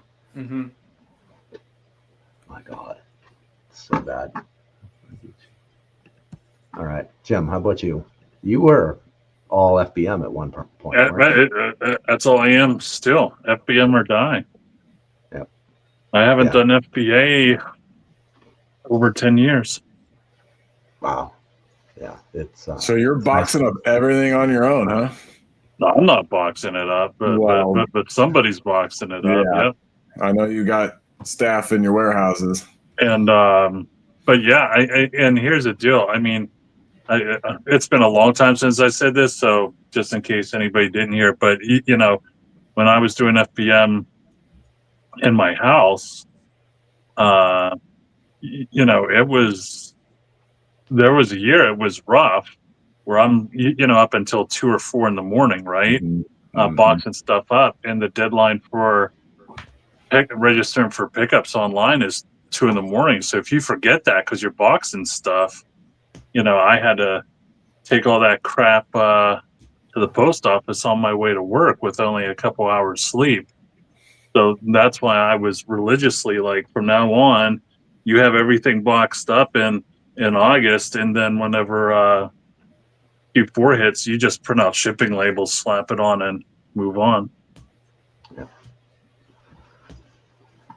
I will say I have waited to send inventory in to wait out the testing document stuff because I wanted to go through the process on Amazon first. So I may dabble a little in fulfilling myself this year. We'll see. I just don't want to have a situation where all my inventory is stranded at Amazon and they send it back. So we'll see. It hurts, and it all comes back in poly bags. Mhm. All of it. Yes. Ask me how I know. So here's a good one. How do you choose which sets to send in for Q4? So obviously, you know, it's you base the bulk of that on pricing, right? But we're using data to predict what the pricing is going to be when you want to sell it, right? How do you go in confident enough to say, okay, well, I want, I don't know, 100 for this. When I sell it, it's at 67 now. It's going to be where I want it for prime time. Let's load up boxes and ship them out. How do you gauge that?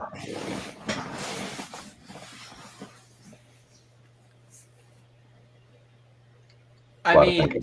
mean, really, just so many factors. It's gonna be so many factors to say. I mean, it's like the supply chart, how many sellers are, how much velocity sales velocity has, and also it depends. Is it like for me, like my max hold time is 18 months. So if it's the first Q4 and I've hit that 2x mark after shipping and fees, I'm sending it in. That's no questions asked. And then if I'm at 6 months into the next year, I'm sending them in. So yeah, I mean, there's a combination of like cultural relevance and things. Like, are there some movies coming out? Maybe I'll wait a little longer. But yeah, you should be choosing which sets to send in based off your investing strategy. Yep. Because it's different for everyone. Some people will be fine with 50% or 40%, like you said earlier. Some people want to hold 3 years and try to hit like 200% or something. Well, that's kind of rare nowadays. I think that may be kind of the move if you have the storage. Because I think just everyone's trying to move sets very early now, and it's turning into flipping rather than investing. So, it's like tangent there, but David, you got a thinking face on. You got something there? Well, I'm sort of a small fish now, right? I mean, all my stuff burned up. So it's but even before that, I wasn't doing it at the scale of you or Jim or Brian. So I don't sell as much. I mean, last Q4 I went kind of big, but I think the move could be selling year round. You know, that's not a helpful answer if you're a bigger fish, because of course you're already doing that. How I choose is just, what's market price today? What will market price be in 3 weeks or 4 weeks once my stuff makes it there, gets checked in? And you can never completely predict, but if you send in 10 SKUs, 7 of them are going to be decently close to what you want. Yeah. And then that's it. Yeah. Just had a better answer. Because we're selling retired stuff, a lot of these things have had 2 or 3 Q4 cycles. So you have an idea what they typically go for at Q4, plus retirement, appreciation, and you see what those spikes look like. So you got a little bit of history to work with too. It's always nice. See that nice little messy staircase. Yeah. If only we had that for eBay. Because I would love to see what those crazy things look like. Because their data would probably be include shipping, does not include shipping. Yeah, eBay's pretty behind the curve, but they just added the ability to put in your COGS. Yeah. Thanks. Is it $19.99? Yeah, it's messy. I mean, I still like the old eProfit calculator. That thing's always been fairly solid and free. They do an okay job there. I hate that I think it's so deceptive that they charge fees on sales tax. oh yeah. So, for niche stuff where it makes sense to sell on eBay, I'll sell on eBay, but I'm not a huge fan of the company. Short the stock. No, just kidding. Again, this show is not investment advice. No. Totally joking, to be abundantly clear. It's racing fan advice. Right. There you go. I did like the last comment that got posted. I think Tim. I think Jim. Sorry, Jim. I think Jim should speak on that. The comment. What?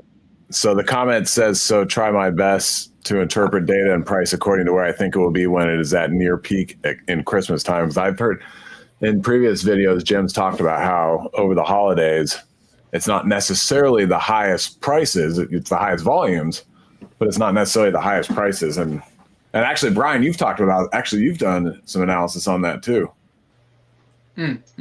Yeah. Where sometimes in January, you're actually getting February, you're actually getting higher prices than during the holidays. So Yeah, that's weird. yeah, you guys know more about that than I do. I'm curious what your thoughts are. So it doesn't happen. I mean, it still happens, but on a reduced percentage as it used to be. But I mean, I really don't. I have opinions, but nothing proven as to why that is, right? I mean, my first thought is it's because there are family members that they'll have their Christmas at home, and then the following weekend they'll go to their parents' house or their nephew's house or aunt's house or and something like that. But yeah, it would go all the way up until like the third week of January, and then it would be a falling knife. But now more so, it's definitely anything past the 8th would just be an unexpected surprise. But yeah, I don't know. Well, I mean, there was this one fellow, and this is just anecdotal, whatever. But I talk about this fellow who lived in Oregon, and there's it's not landlocked. There's an ocean there, and the fellow had a Asian name, and I'm like, all right, let me Google this dude's address, as if we've never done that before, right? And I'm like, okay, he's kind of close to the coast, and he bought up all of my architecture studios. Like I had like 150 architecture studios, and he probably purchased 110 of them. Not at once, too. It was like in bulks of 10, and I'm like, you want me to set these aside? And he's like, well, if you're able to drop it like by 5 or 10%, sure. I said, what are you doing with them? And he said, I'm sending them to China for something. I'm like, oh, okay. So that was during Q4, but it doesn't sound like there was. It was holiday the purchasing was holiday oriented. So who knows? It just makes you wonder what else is going on. Like nothing like somebody's fiscal year coming to an end and they're wanting to blow their money on Lego. But I just feel like that there's something else going on besides the holidays.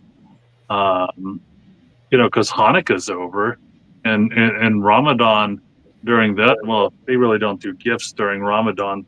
Well, if they do, that's not necessarily Lego. And it was at the wrong time of the year, because that's whenever they had Ramadan. I have a lot of Muslim friends.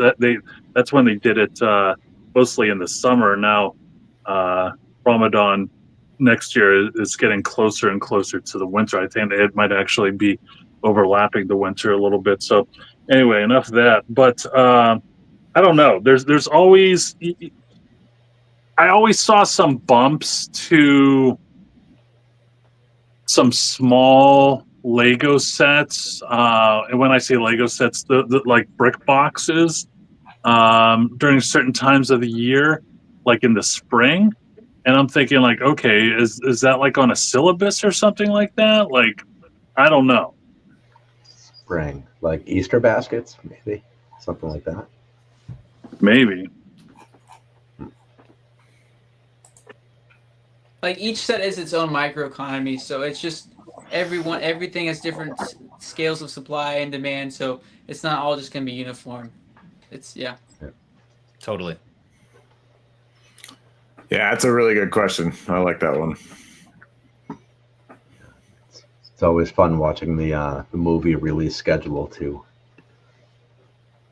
Although, unless it's owned by Disney, then all bets are off, I suppose. Hey, my Avatar sets that I got from Walmart a couple years ago at 75 or 80% off. Get ready. Isn't Avatar coming out in a week or two? sometime. Someday. Hey, I wish you all the best in that. There's a fellow I know in Cincinnati. Like he's like, don't tell anyone. I'm like, okay, even if I told anyone, I don't. He's like, I'm going in so deeper than before, and like it sounds good. Like his reasoning with the movies and all that stuff, and he's like, and I'll be the only one that cornered the market. I'm like, God, I love you. I'll buy you dinner if you sell out. Just let me know. Yeah, man. I could see the argument for Monkey Kid. I could not see the argument for Avatar. I'm actually really sad that Monkey Kid is gone. That bums me out. That was so. They were making some darn good sets. I mean, look, Dreams, super creative. They're doing a phenomenal job with those sets. Yeah, and I think the show actually got better. The last season was definitely an improvement. I don't know. I think that's on the end of its rope too. Yeah, Although I think they said they still have one more season to go. I hope so. But Monkey Kid was actually a good show too. And it's over. And that's sad. Yeah, that was a good show. Yeah, I don't know. They have to do something new. I only found 2 in store, but I found 2 of those Avatar submarine things. The big one, the $100 one. I think I could look it up. I won't, but I was in the $30 neighborhood picking those up. Was it the sub or the flyer, the VTOL? No, it's the. I can't pronounce any of this, but it's the Peakin and the Tolkien. Peakin, the Tolkien, and crab suit. Oh, should have just said the crab suit, man. You think I've watched any of those movies? You think I have? All right, I'm on Amazon right now. That one's MSRP.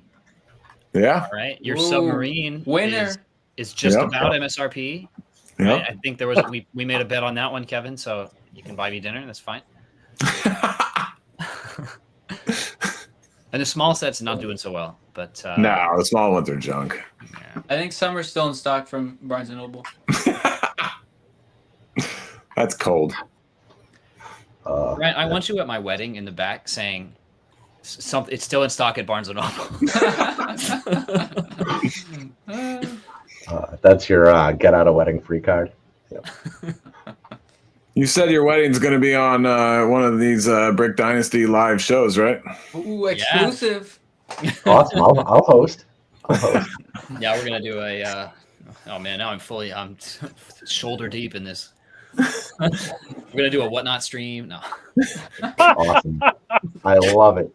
Kevin will go get ordained. You'll be auctioning off the bridesmaids. Yeah. Hey, if you want to do it on YouTube, I will get ordained for that. I'm willing to do it.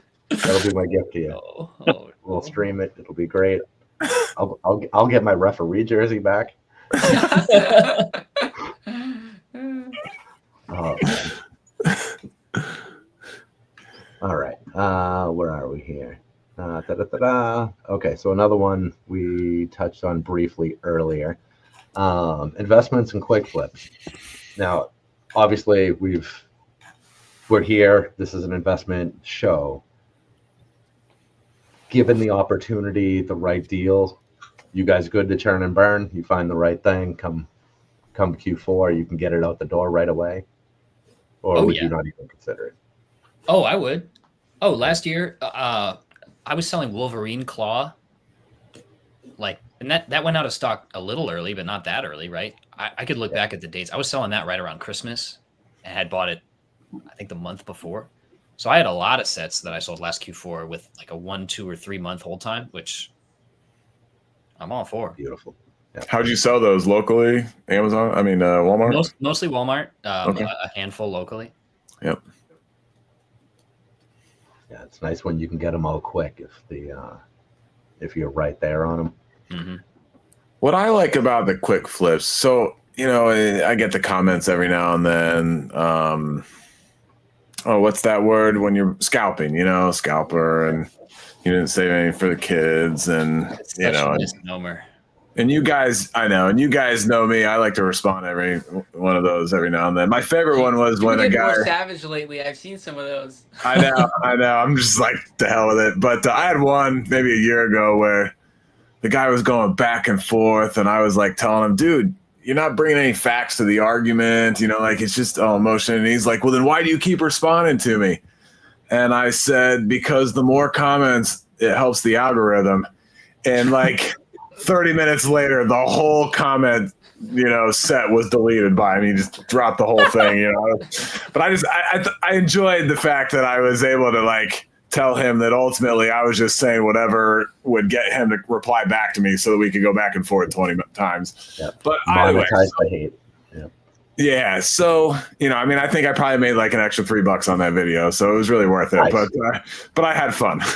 But yeah, like when we hear the word scalping, it has a negative connotation. And when we all think of even though it's a misnomer, as DG said, when we all think of like the traditional not hateful, but the scalping that people hate, I don't like doing that.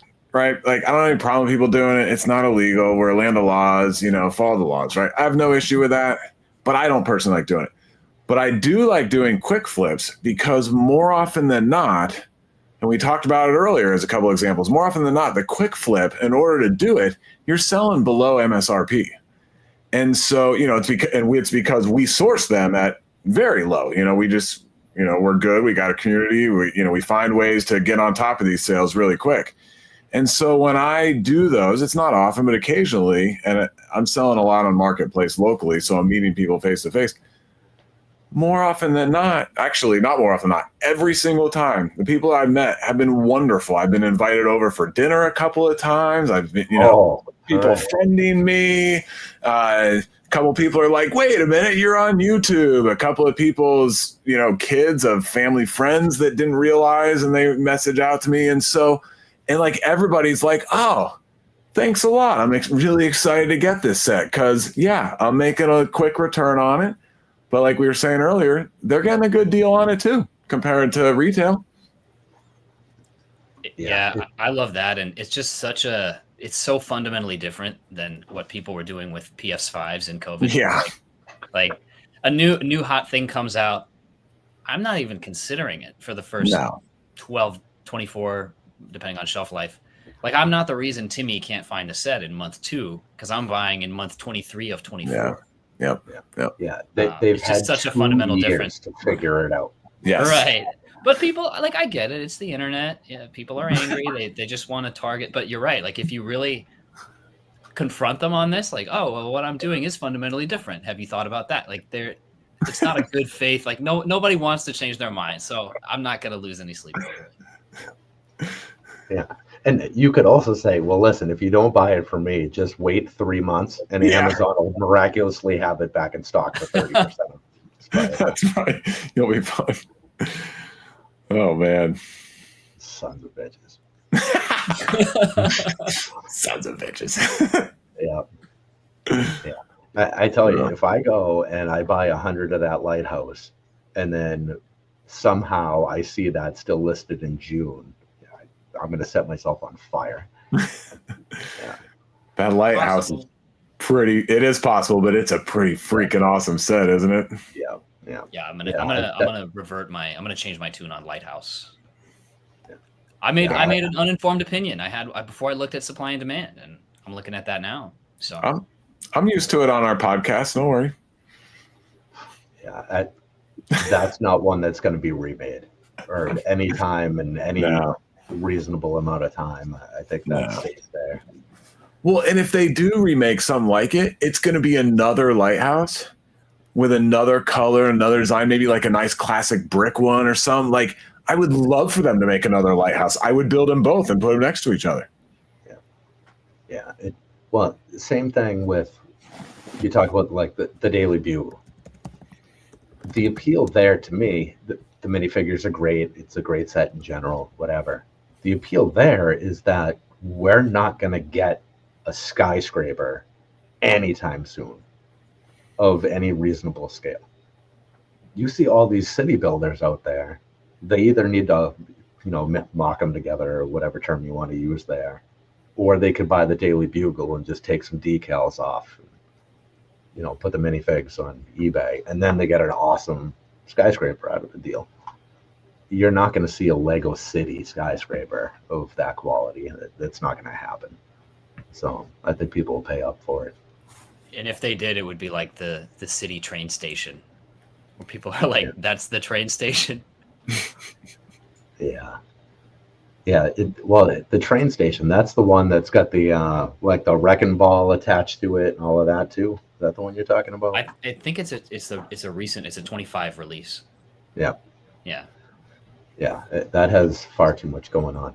Oh, while we're talking about the Bugle, though, it's worth mentioning that there is another daily Bugle coming out for $100, and I don't remember if that was January or March, but it's in scale with the latest waves of Marvel sets that they put out, so a lot smaller. It'll be like an open back kind of thing. So I don't think one is really going to interfere with the other one, but for the people watching, it is worth noting that that's going to be a thing. The big one's been out of stock for a while now, right? back. On Lego, it has. Oh, it It's is back on Yeah, Shop. Has it been back? Couple days Okay. ago. I thought Yesterday maybe. or the day before. Okay. Yeah, And it's last back on I saw on Amazon. that, it said 60. Yeah. Yeah, what was I buying in at 280? I think is what the sale price was on that. Mhm. I'm still happy with that price. I'd really like to see 250 or so, somewhere in there, but I'd buy more at 280. Well, I'm okay there. Jim, you got any daily bugles? I have 0. Any info? I had some early on, like I want to say before they came out or right when they came out. I'm trying to remember. I think I had 20 of them, and that was a quick flip. But that was it. That was before the price hike too, right? Yeah, before the price hike too. Yeah. That was so cheap when it was first released. Yeah. I mean, it's one of the few that I really think was an underpriced set out of the gate, and I don't think the price hike really hurt it. That and City Gardens, they were like neck and neck in that arena. Yeah. Brian, you like the Daily Bugle too, right? Yeah, I like it. I don't have any, but I like it. Yeah. It's a big friggin' box. Yeah, I only have a couple. Yeah, it is very awkward to store. Yeah. Yeah, but I don't know. We'll end up with a couple more, I think. Yeah. I need to get more markets. I only have one, and I don't know if that's going to end up being something I keep. I bought it by accident last year when I was panicking to try to buy Gardens fast when it was on sale. My cart got jammed up. The website was freezing. All of that nonsense was going on, and I ended up buying Ninjago City Markets accidentally. But it was like, whatever, it's fine. The other one sold out. I lost my chance. So now I can either hold it for an extra year and sell it later, or I can hold it and lie to myself and say, oh, I forgot I had this, and then one day open it. So I don't know, because it is really good. But we'll see what happens there. I always prefer to sell things versus opening them. But, let's see, what do we got here? You guys target great deals in general, like 40% off, or do you really try to stay focused on specific sets to invest in? I try to do a mix, but struggle with where is the best park capital. That's an outstanding question. Yeah.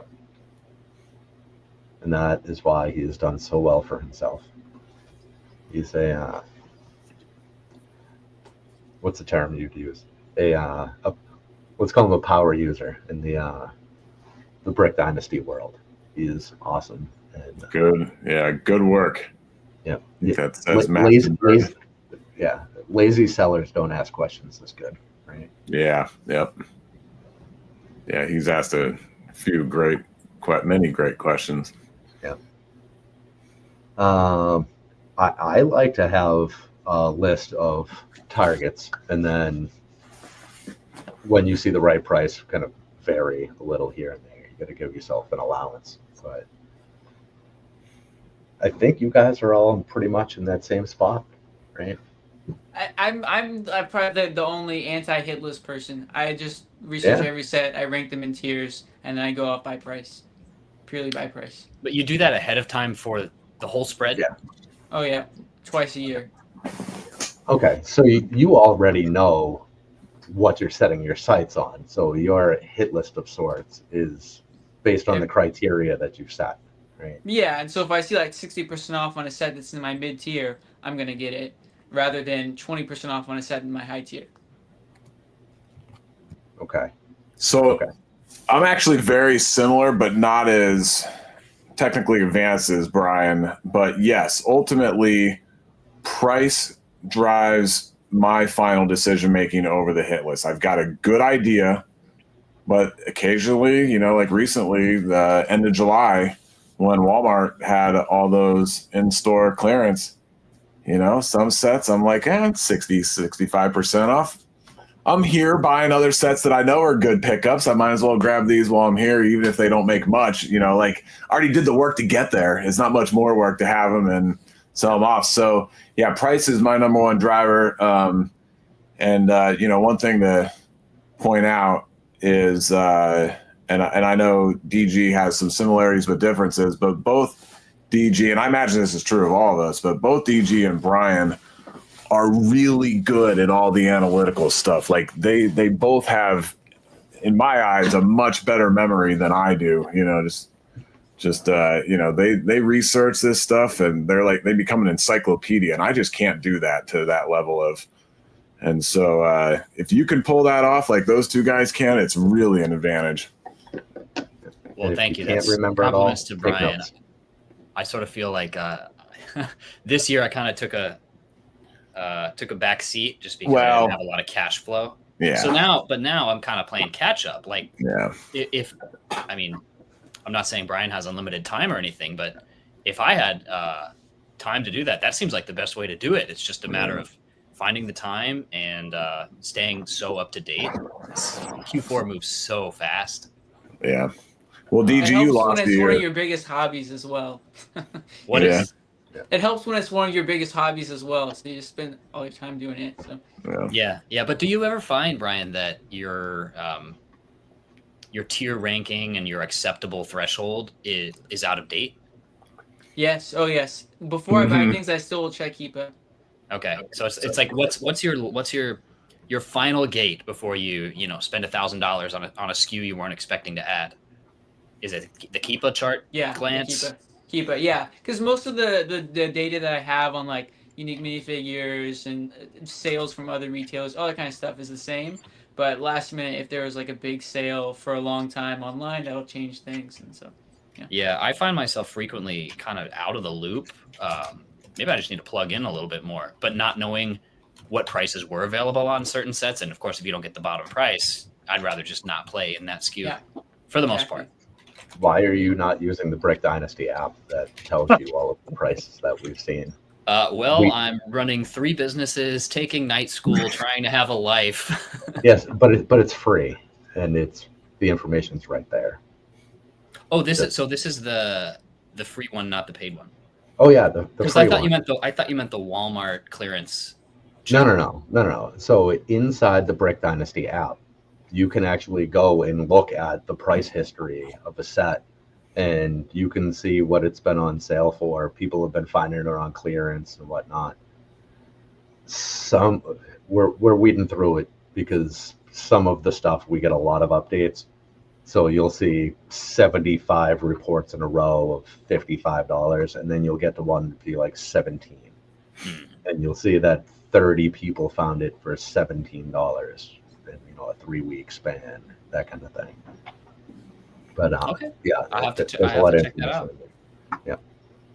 Yep, and it's free, so that's always nice. Yes, so everybody else in here who is not in the app, you should be, because there is a free version and there is good, useful things in there. And there is also a paid version, which I'm not going to plug now, but that is also awesome. Ken, you can plug it, man. Go for it. Nah, that's all right. They'll figure it out. They all come around eventually. Okay, all right, Jim didn't answer this question. I'm always curious to hear what Jim says. What question are we on? We were talking about the tiers and how Brian doesn't do the hit list. Yeah. So what drives your decision making more? Price? Are you going more for price or more for sets that are on your hit list? So, so back whenever I had a lot more time on my hands, I definitely was more analytical than what I am now. And I think back, you know, my earlier YouTube videos, I displayed that. But now, it all depends. And I'll throw this one out there. I'm not going to talk in code or anything. So there is one set that's on my hit list that's insects, right? So the reason why it looks very attractive to me is because when it first came out, it was only a Lego Shop at Home exclusive, right? And it was selling on eBay during those 3 months that it was an exclusive. I want to say for like $190, right? So I'm like, oh, okay, that's pretty nice. And then I would just see how many units were sold a month. You know, occasionally nothing serious. Like I'm not like plugging in numbers every month. And then I'll see, you know, what it was doing during Q4 and how many units it's pushed out. I'd look to see. And I don't know if this is how big of a deal or not, but you know, if it's discounted or not, because I think it's currently discounted now, but there's a long time it wasn't, right? Mm-hmm. And in an architecture set that wasn't discounted for a very long time, that pissed me the hell off, was the White House, right? And then next thing you know, it's 30% off at 2 a.m, and I'm like, oh, that was nice. But and also Medieval Blacksmith, I think it was 40% off at like 2 a.m, but whatever. So you know, I just kind of bookmark those things. Exclusives, you know, not every exclusive is created equal, of course, right? But if you were to just play the field on Target exclusives, of 5, 6, 7 years, you know, you would have an impressive track record, right? Mm-hmm. So I think maybe a third of my hit list is exclusives or was exclusives at one time. The others, I just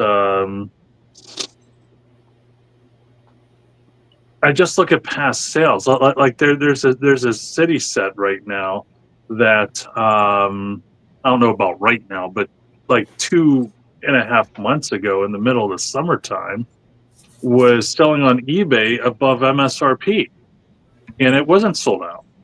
And I'm like, okay, that's a very attractive looking set, and it had a I think it's a new sub theme, and it may have had the sub theme may have I think that if I recall, this is the second set in the sub theme, and the last set in the sub theme did very, very well.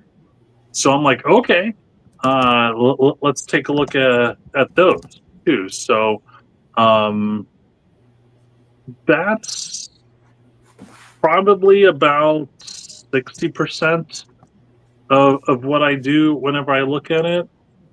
So, for example, you know, and I would love to hear everybody's opinions on this, right? So you have those roses, the rose bouquet, right? One of the things that makes me so upset about botanicals is they're just flooding the zone, right? You know, it's almost like every botanical set looks the same, and then, but I was still a believer in the roses set, and I am still, but I'm like, gosh darn it, they have these pink roses set out now too, right? It's the same freaking thing, and I'm like, how much is that going to impact? Because during Valentine's Day, like they sold like 50,000 in that month leading up to it on Amazon, if I recall, right? So it's like they're not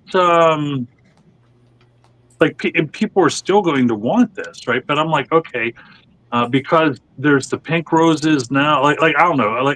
Sometimes I feel like I'm just psyching myself out when it comes to certain sets, and the red roses is I guess an example of that. And I'll stop talking now.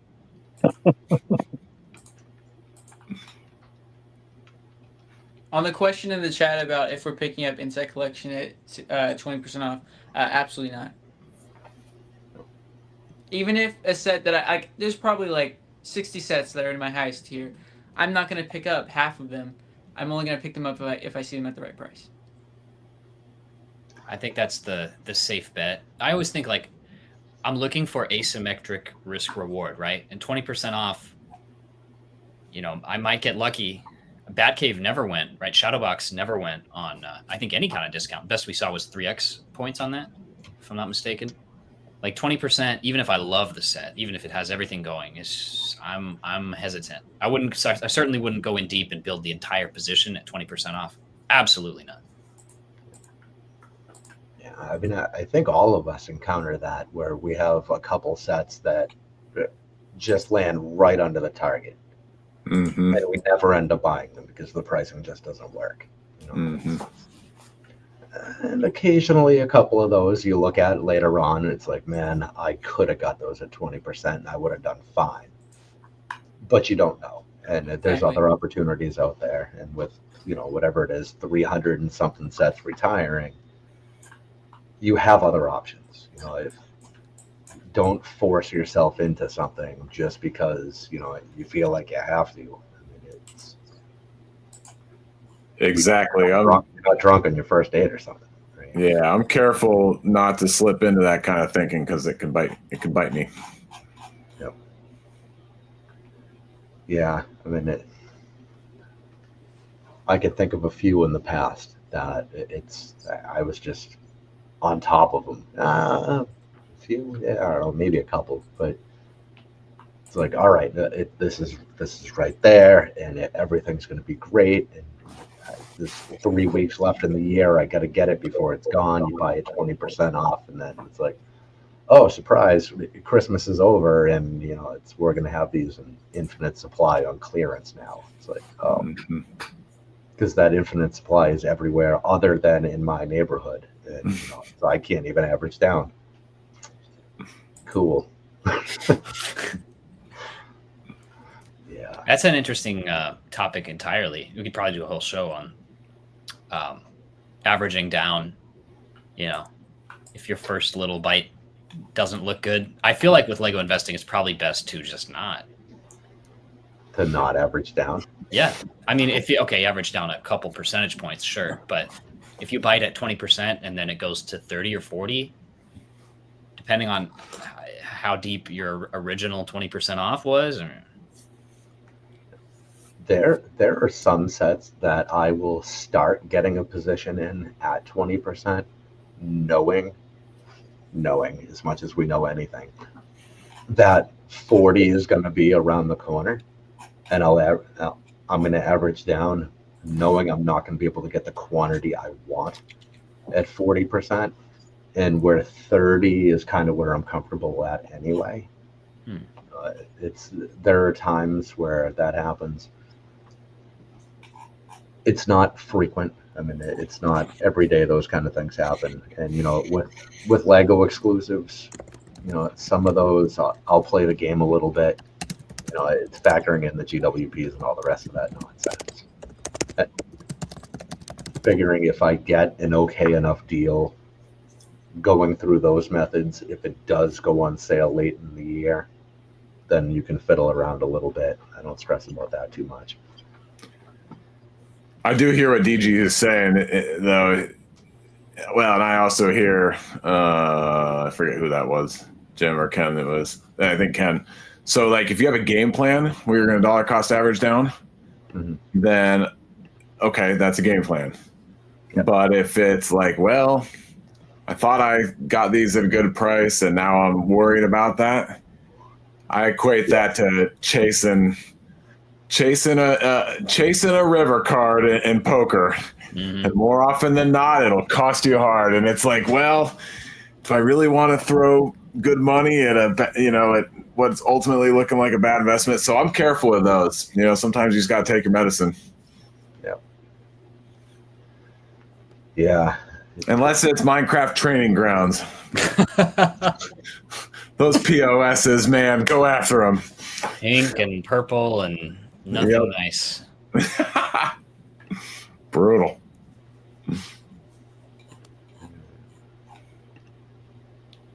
Is the GTR a 26? Did they move that again? I think I gave up on that one. Oh, it's not retiring. Yeah. Yeah, I know it's not this year.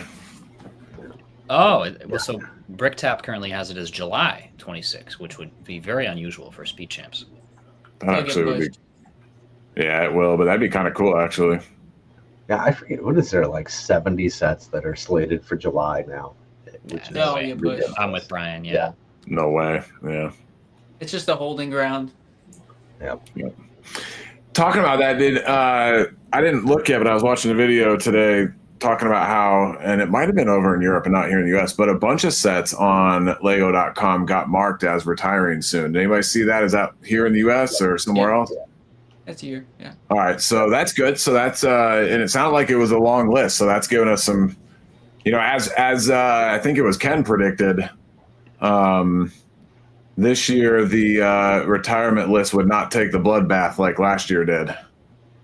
I said that too. I don't know who said it, but I was like, I said there was gonna be no Star Wars bloodbath, and then after June, no retirement changes, and it hasn't happened. That's right. Yeah, both. That's right. Where credit's due, you both said that, and like it's funny how it's like the weather, man.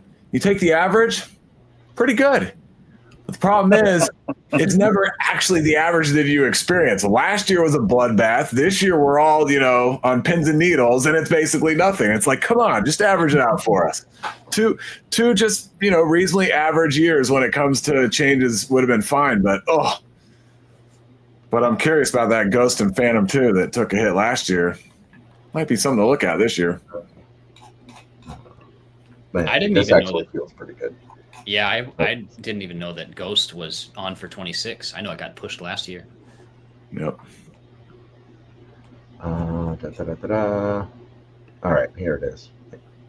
331 sets got added to the retiring page. Nice.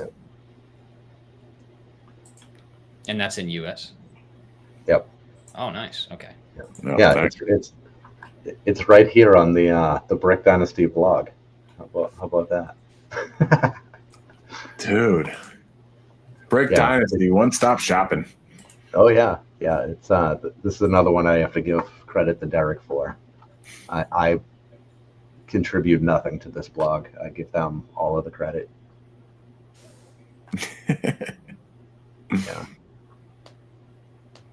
Yeah, good stuff. Go back over here. Moving too many things around here. We went over. I think we basically moved through this list pretty good. So how about some overall expectations? 25 as a whole and versus last year.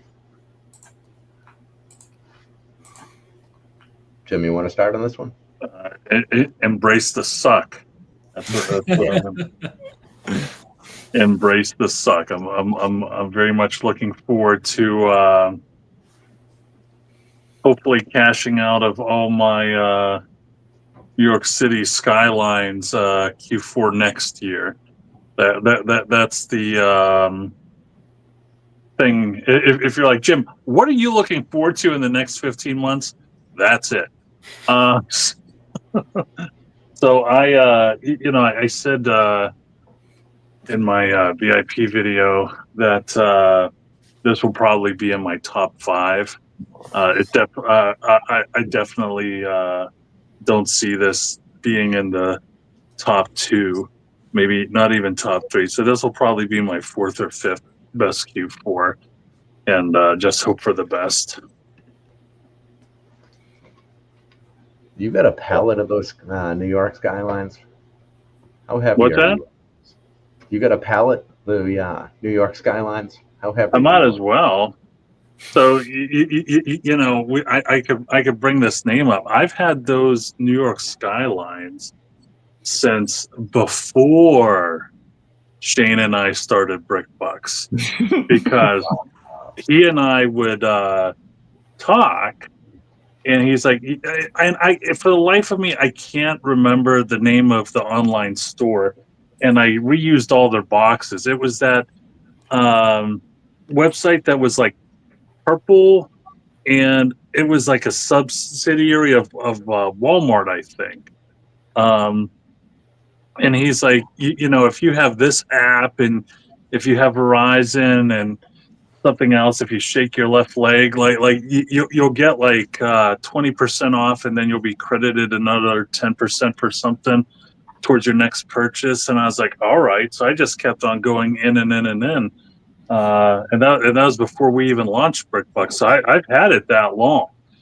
So I'm very much looking forward to, and that would be the death knell for some people. If that happened to me in like 2012, I would just be on the shelf for a bunch of years, right? And just waiting for that capital to turn over. So I'm glad I had as much infrastructure and inventory with other things. But yeah, I'm very much looking forward to getting rid of those. Yeah. That's a hell of a hold time. Yeah. I mean, what else are you gonna do, right? Yeah. yeah. Put them in the back of the warehouse, and I could freaking look at that on one side of the wall. On the other side of the wall, I could look at my ATST Raiders. What choice do you? I thought you were about to say orange Corvette. I have a nail in my head, in my hand. I'm just gonna. Oh my gosh! Yeah, I had one of those in my hands the other day because I brought them up from my basement, and I was like, maybe I'll sell it. And when I said the other day, I brought a bunch up, and I stuck them in my living room for like a month and a half, and we finally had guests over today, and so yesterday or the day before, my wife was like, you got to get those out of the living room. And I'm like, all right, I'll just take them back down to my lonely basement. So, Oh man. orange Corvette. That's too good. Well, at least you don't have a pallet of the Treehouse. I mean, if you've been sitting on that many of that for all that time. I only have one of them. You guys do have a bunch of tree houses? One. I do not. Oh, okay. Oh, but you know somebody who has a bunch of them. Yeah, and it's problematic. I mean, Yeah. if that set had not got pushed off of its original retirement date, I think it would have done really well. But instead, it just got murdered. If that was an 18-month set and the price never went up, it would have been like the old the fishing store, whatever that module Lego Ideas was. Yeah, that would be 500-600 easy. Yep.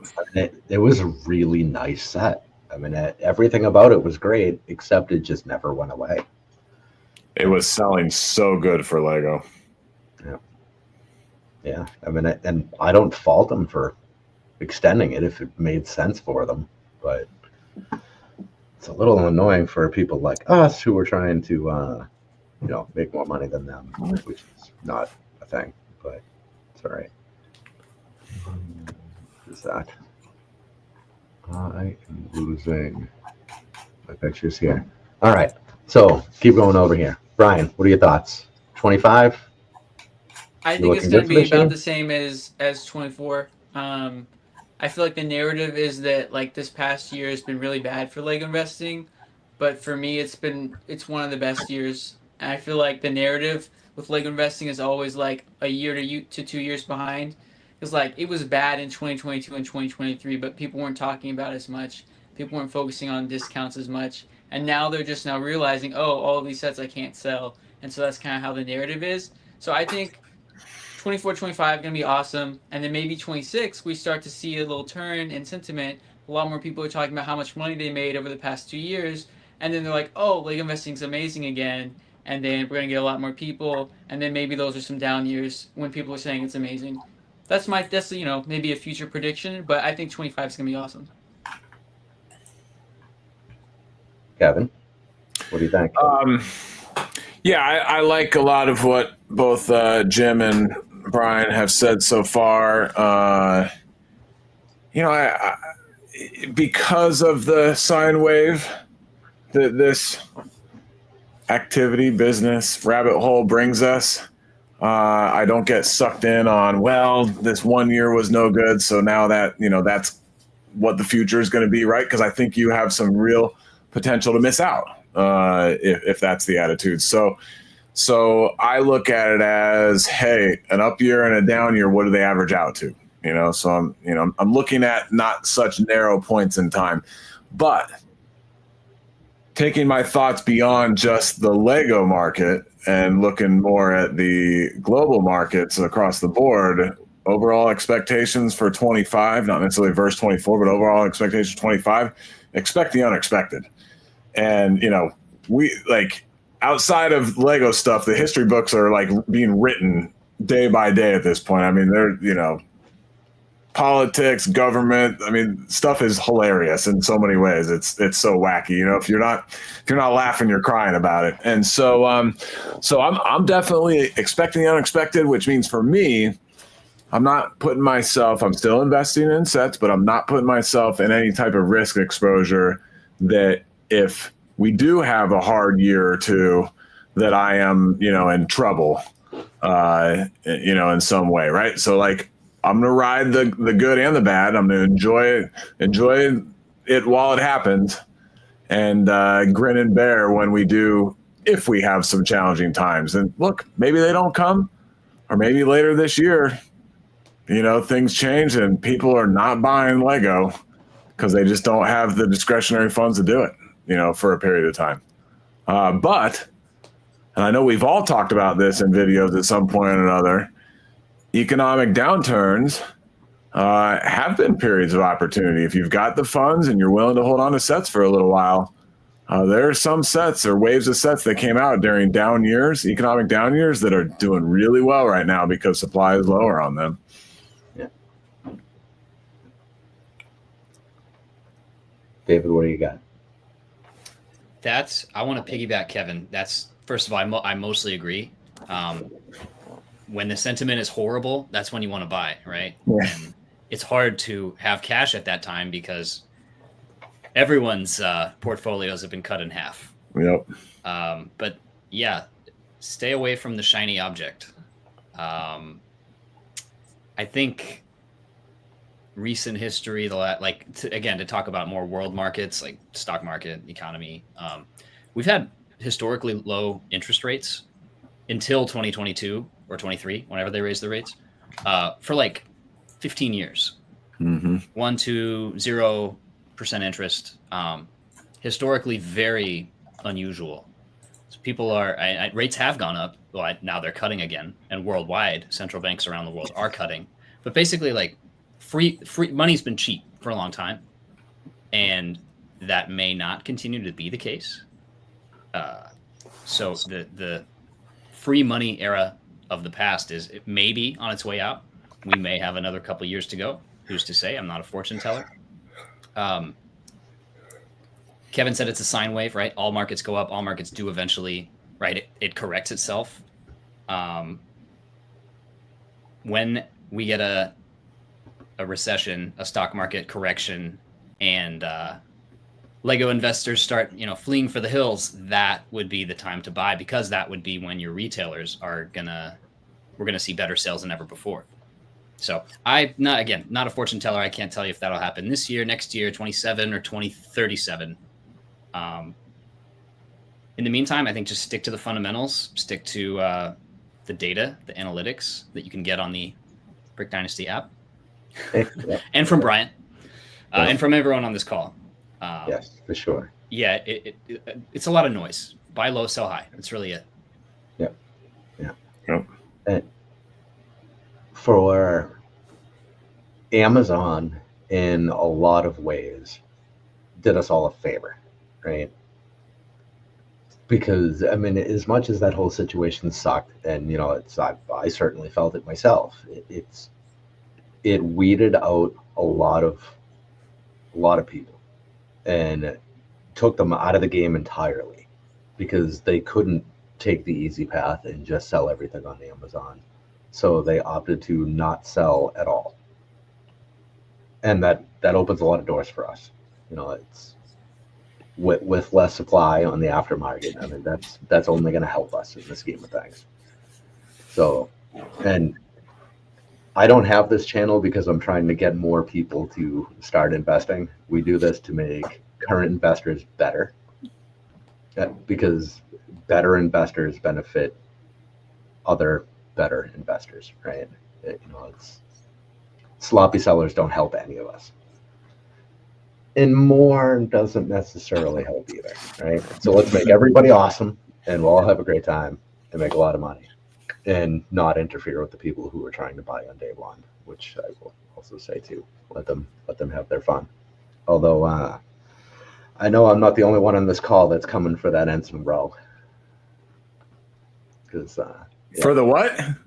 Ensign Row, the GWP with the Enterprise. Yep. Oh yeah. Yep. That's Yes. I consider that's that probably a day one GWP for me. more. Yeah, that's more mandatory than the Death Slice GWP. Oh, hands down. You don't like a 3+ TIE fighter? Well, so the only reason I think that GWP is necessary is because there's a void in the set. If you Yeah. Which, whatever, you can put it together. Everybody will be fine that doesn't get it. But it just seems stupid. Like, if you're going to buy it, they should just give it to you. And But, everyone check the eBay prices on that GWP if you just want to cry your eyes out. Is it $1.50? Yeah, It's $1.50 or 200. I mean, there's really. I don't know. I haven't looked at the parts list if there are any exclusive parts. I don't think so, But- right? I don't know. I haven't looked. Is the minifig exclusive? I don't believe so. Even I if don't there think are, so. there's nothing in there to warrant. Just another pilot, right? Well, I think there's 3 minifigures in the GWP. Yeah, but 2 of them are just more. Aren't 2 of them more just troops? I forget. I don't know. I don't know what's exclusive was. I just know that thing's going for 150 Yeah. to 200, which is Yeah. hilarious. Yeah, Yeah, I think. No exclusive figs in the GWP. yeah. Get Coop. Yeah, nose. Yeah. Yeah, it's ridiculous. I think somebody said Capital One was offering like 30% or something crazy on that too. 27. So yeah, okay, 27. All right, so that's actually a fantastic deal. But what if it doesn't come through? Exactly. Well, yeah, I mean that's one of those kind of things that Return. you can't have that be the deciding factor with. Yeah. But I feel like $270 cash back could be the deciding. Yeah, that could be make or break for me. Yeah, that could really influence my decision, and then it doesn't come through, and I'm like, I waited Then 3 that months. means It it's didn't not come. a buy. Yeah. So Well, I mean, I would look at that like anything else I would buy, whereas the cashback is never guaranteed. yeah. So would you have been willing to make the purchase without the cashback? Hell no, not on that thing. Yeah.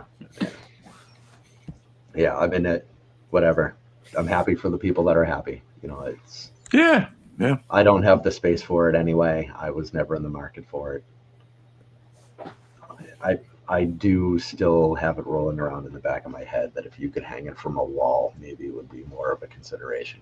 But I'm I gonna don't grab have one wall space just either. for the uproar. I don't even want to build it. Yeah, I want to see somebody like recolor it. Next, whatever they call it, Friendship Timber that just ended, where everybody, it's friendsifies all of the other things.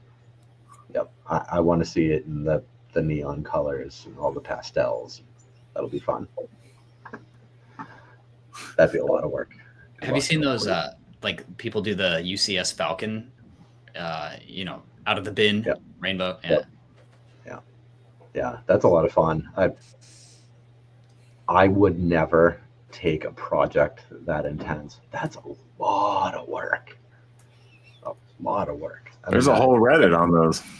Yeah. I mean, I probably have enough parts in the house to pull it off. But I wouldn't even want to try to find them all. Yeah, I would build it. I just wouldn't want to source those. Yeah.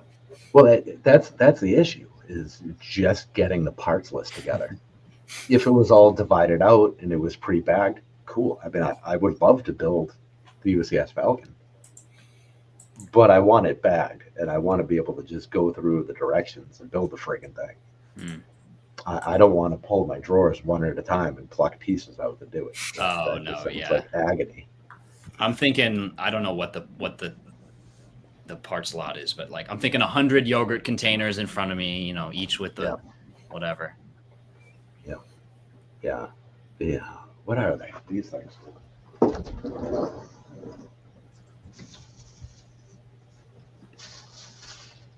You get the little bitty cups, like what are they? The Hoodsy cups, like the ice Those cream. will work. Yeah, those will work.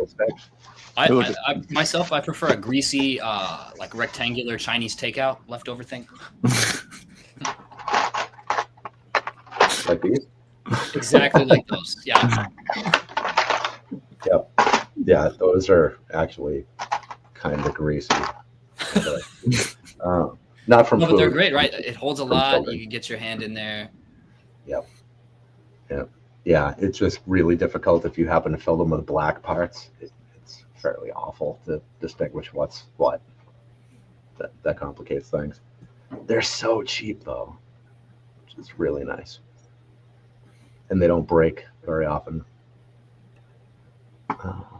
Yeah, containers are awesome. I could one of these days I'm going to do a show just on various containers I've used over the years. We have every kind known to man in the house. That's going to be a hit. I would watch it. Well, that'll be the 3 views that I get. Yeah, I don't know. I mean, some of the Bricklink guys would probably watch. Yeah. The Bricklink shows usually do pretty well. All right, guys. I think that's the end of the list. I think we made it all the way through. Nice. Anyone got any additional thoughts? You got it. I got a question, and I actually am surprised I was able to remember it, because halfway through the agenda, I was like, I'm not going to remember this question. So we all, I don't want to put words in anybody's mouth, but I think we all feel similar about the advent calendars, right? But any thoughts on the Botanical advent calendar? What? What now? I've never seen it. No. We don't have First one. I'm hearing this. That sounds amazing. There's So- one. I feel really embarrassed because my wife showed it to me on her phone, and now I fear that that's might be a non-Lego set. And I'm not going to lie, when she showed it to me, I was like halfway paying attention. I was like, that kind of looks cool. But she showed me, I glanced over on her phone, and there was a Botanical advent calendar. I looked at it for like 10 seconds, and then I moved on. Is that not a Lego one? No, we don't have one. Okay. But if it was, That'd be cool. yeah, I mean, Especially like a 30%, 40% discount in January. I would want to see what kind of builds they can do with Right. 12 parts each day. Oh, but yeah, after Oh yeah. after Okay. So I'm actually looking on Amazon right Yeah, now, me too. and yeah, they're like super tiny plants. Yep. There's some non-Lego ones, and they look actually pretty badass. Yeah, they do. Huh. Ken, the one that's all that look like tiny plants, the same little, I mean, it's not as good, but the same little brown pots, and they're all succulents. That'd be pretty. Yeah. You see that one? That'd be pretty badass. Yeah, I'm gonna have to go upstairs and straighten my wife out now after this call. No, what you need to do is get on Amazon and buy one for her. There are a ton of these. Yeah. Dude, these are cool. Although, in true Amazon fashion, it's result number 2 is a Nightmare Before Christmas Funko Advent Calendar. They always have to throw you one curveball in there right away.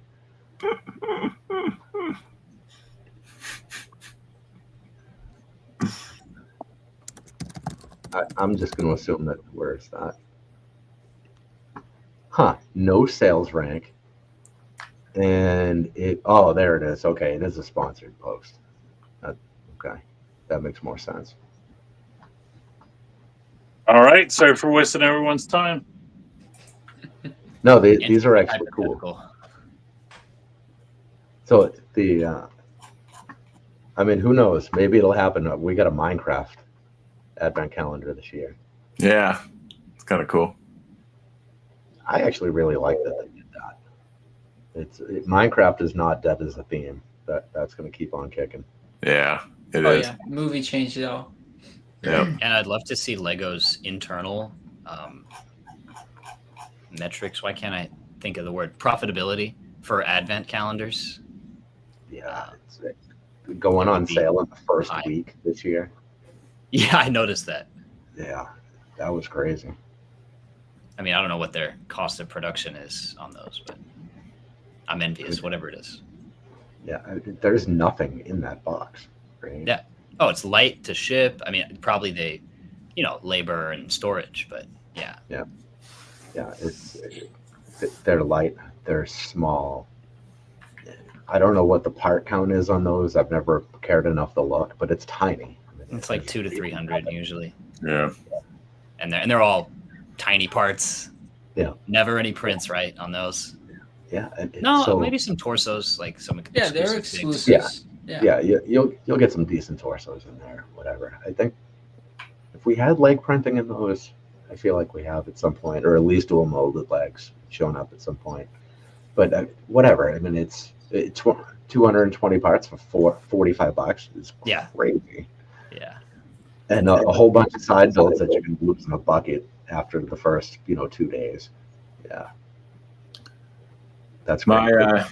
My camera froze up. I look good. Yeah. I was really studying those knockoff Lego Botanical Advent calendars. Look at that focus. Oh, yeah. That's hilarious. But there was one chat I was on with Ken. I was like right like this whenever it froze. I was like, "What the hell's going on?"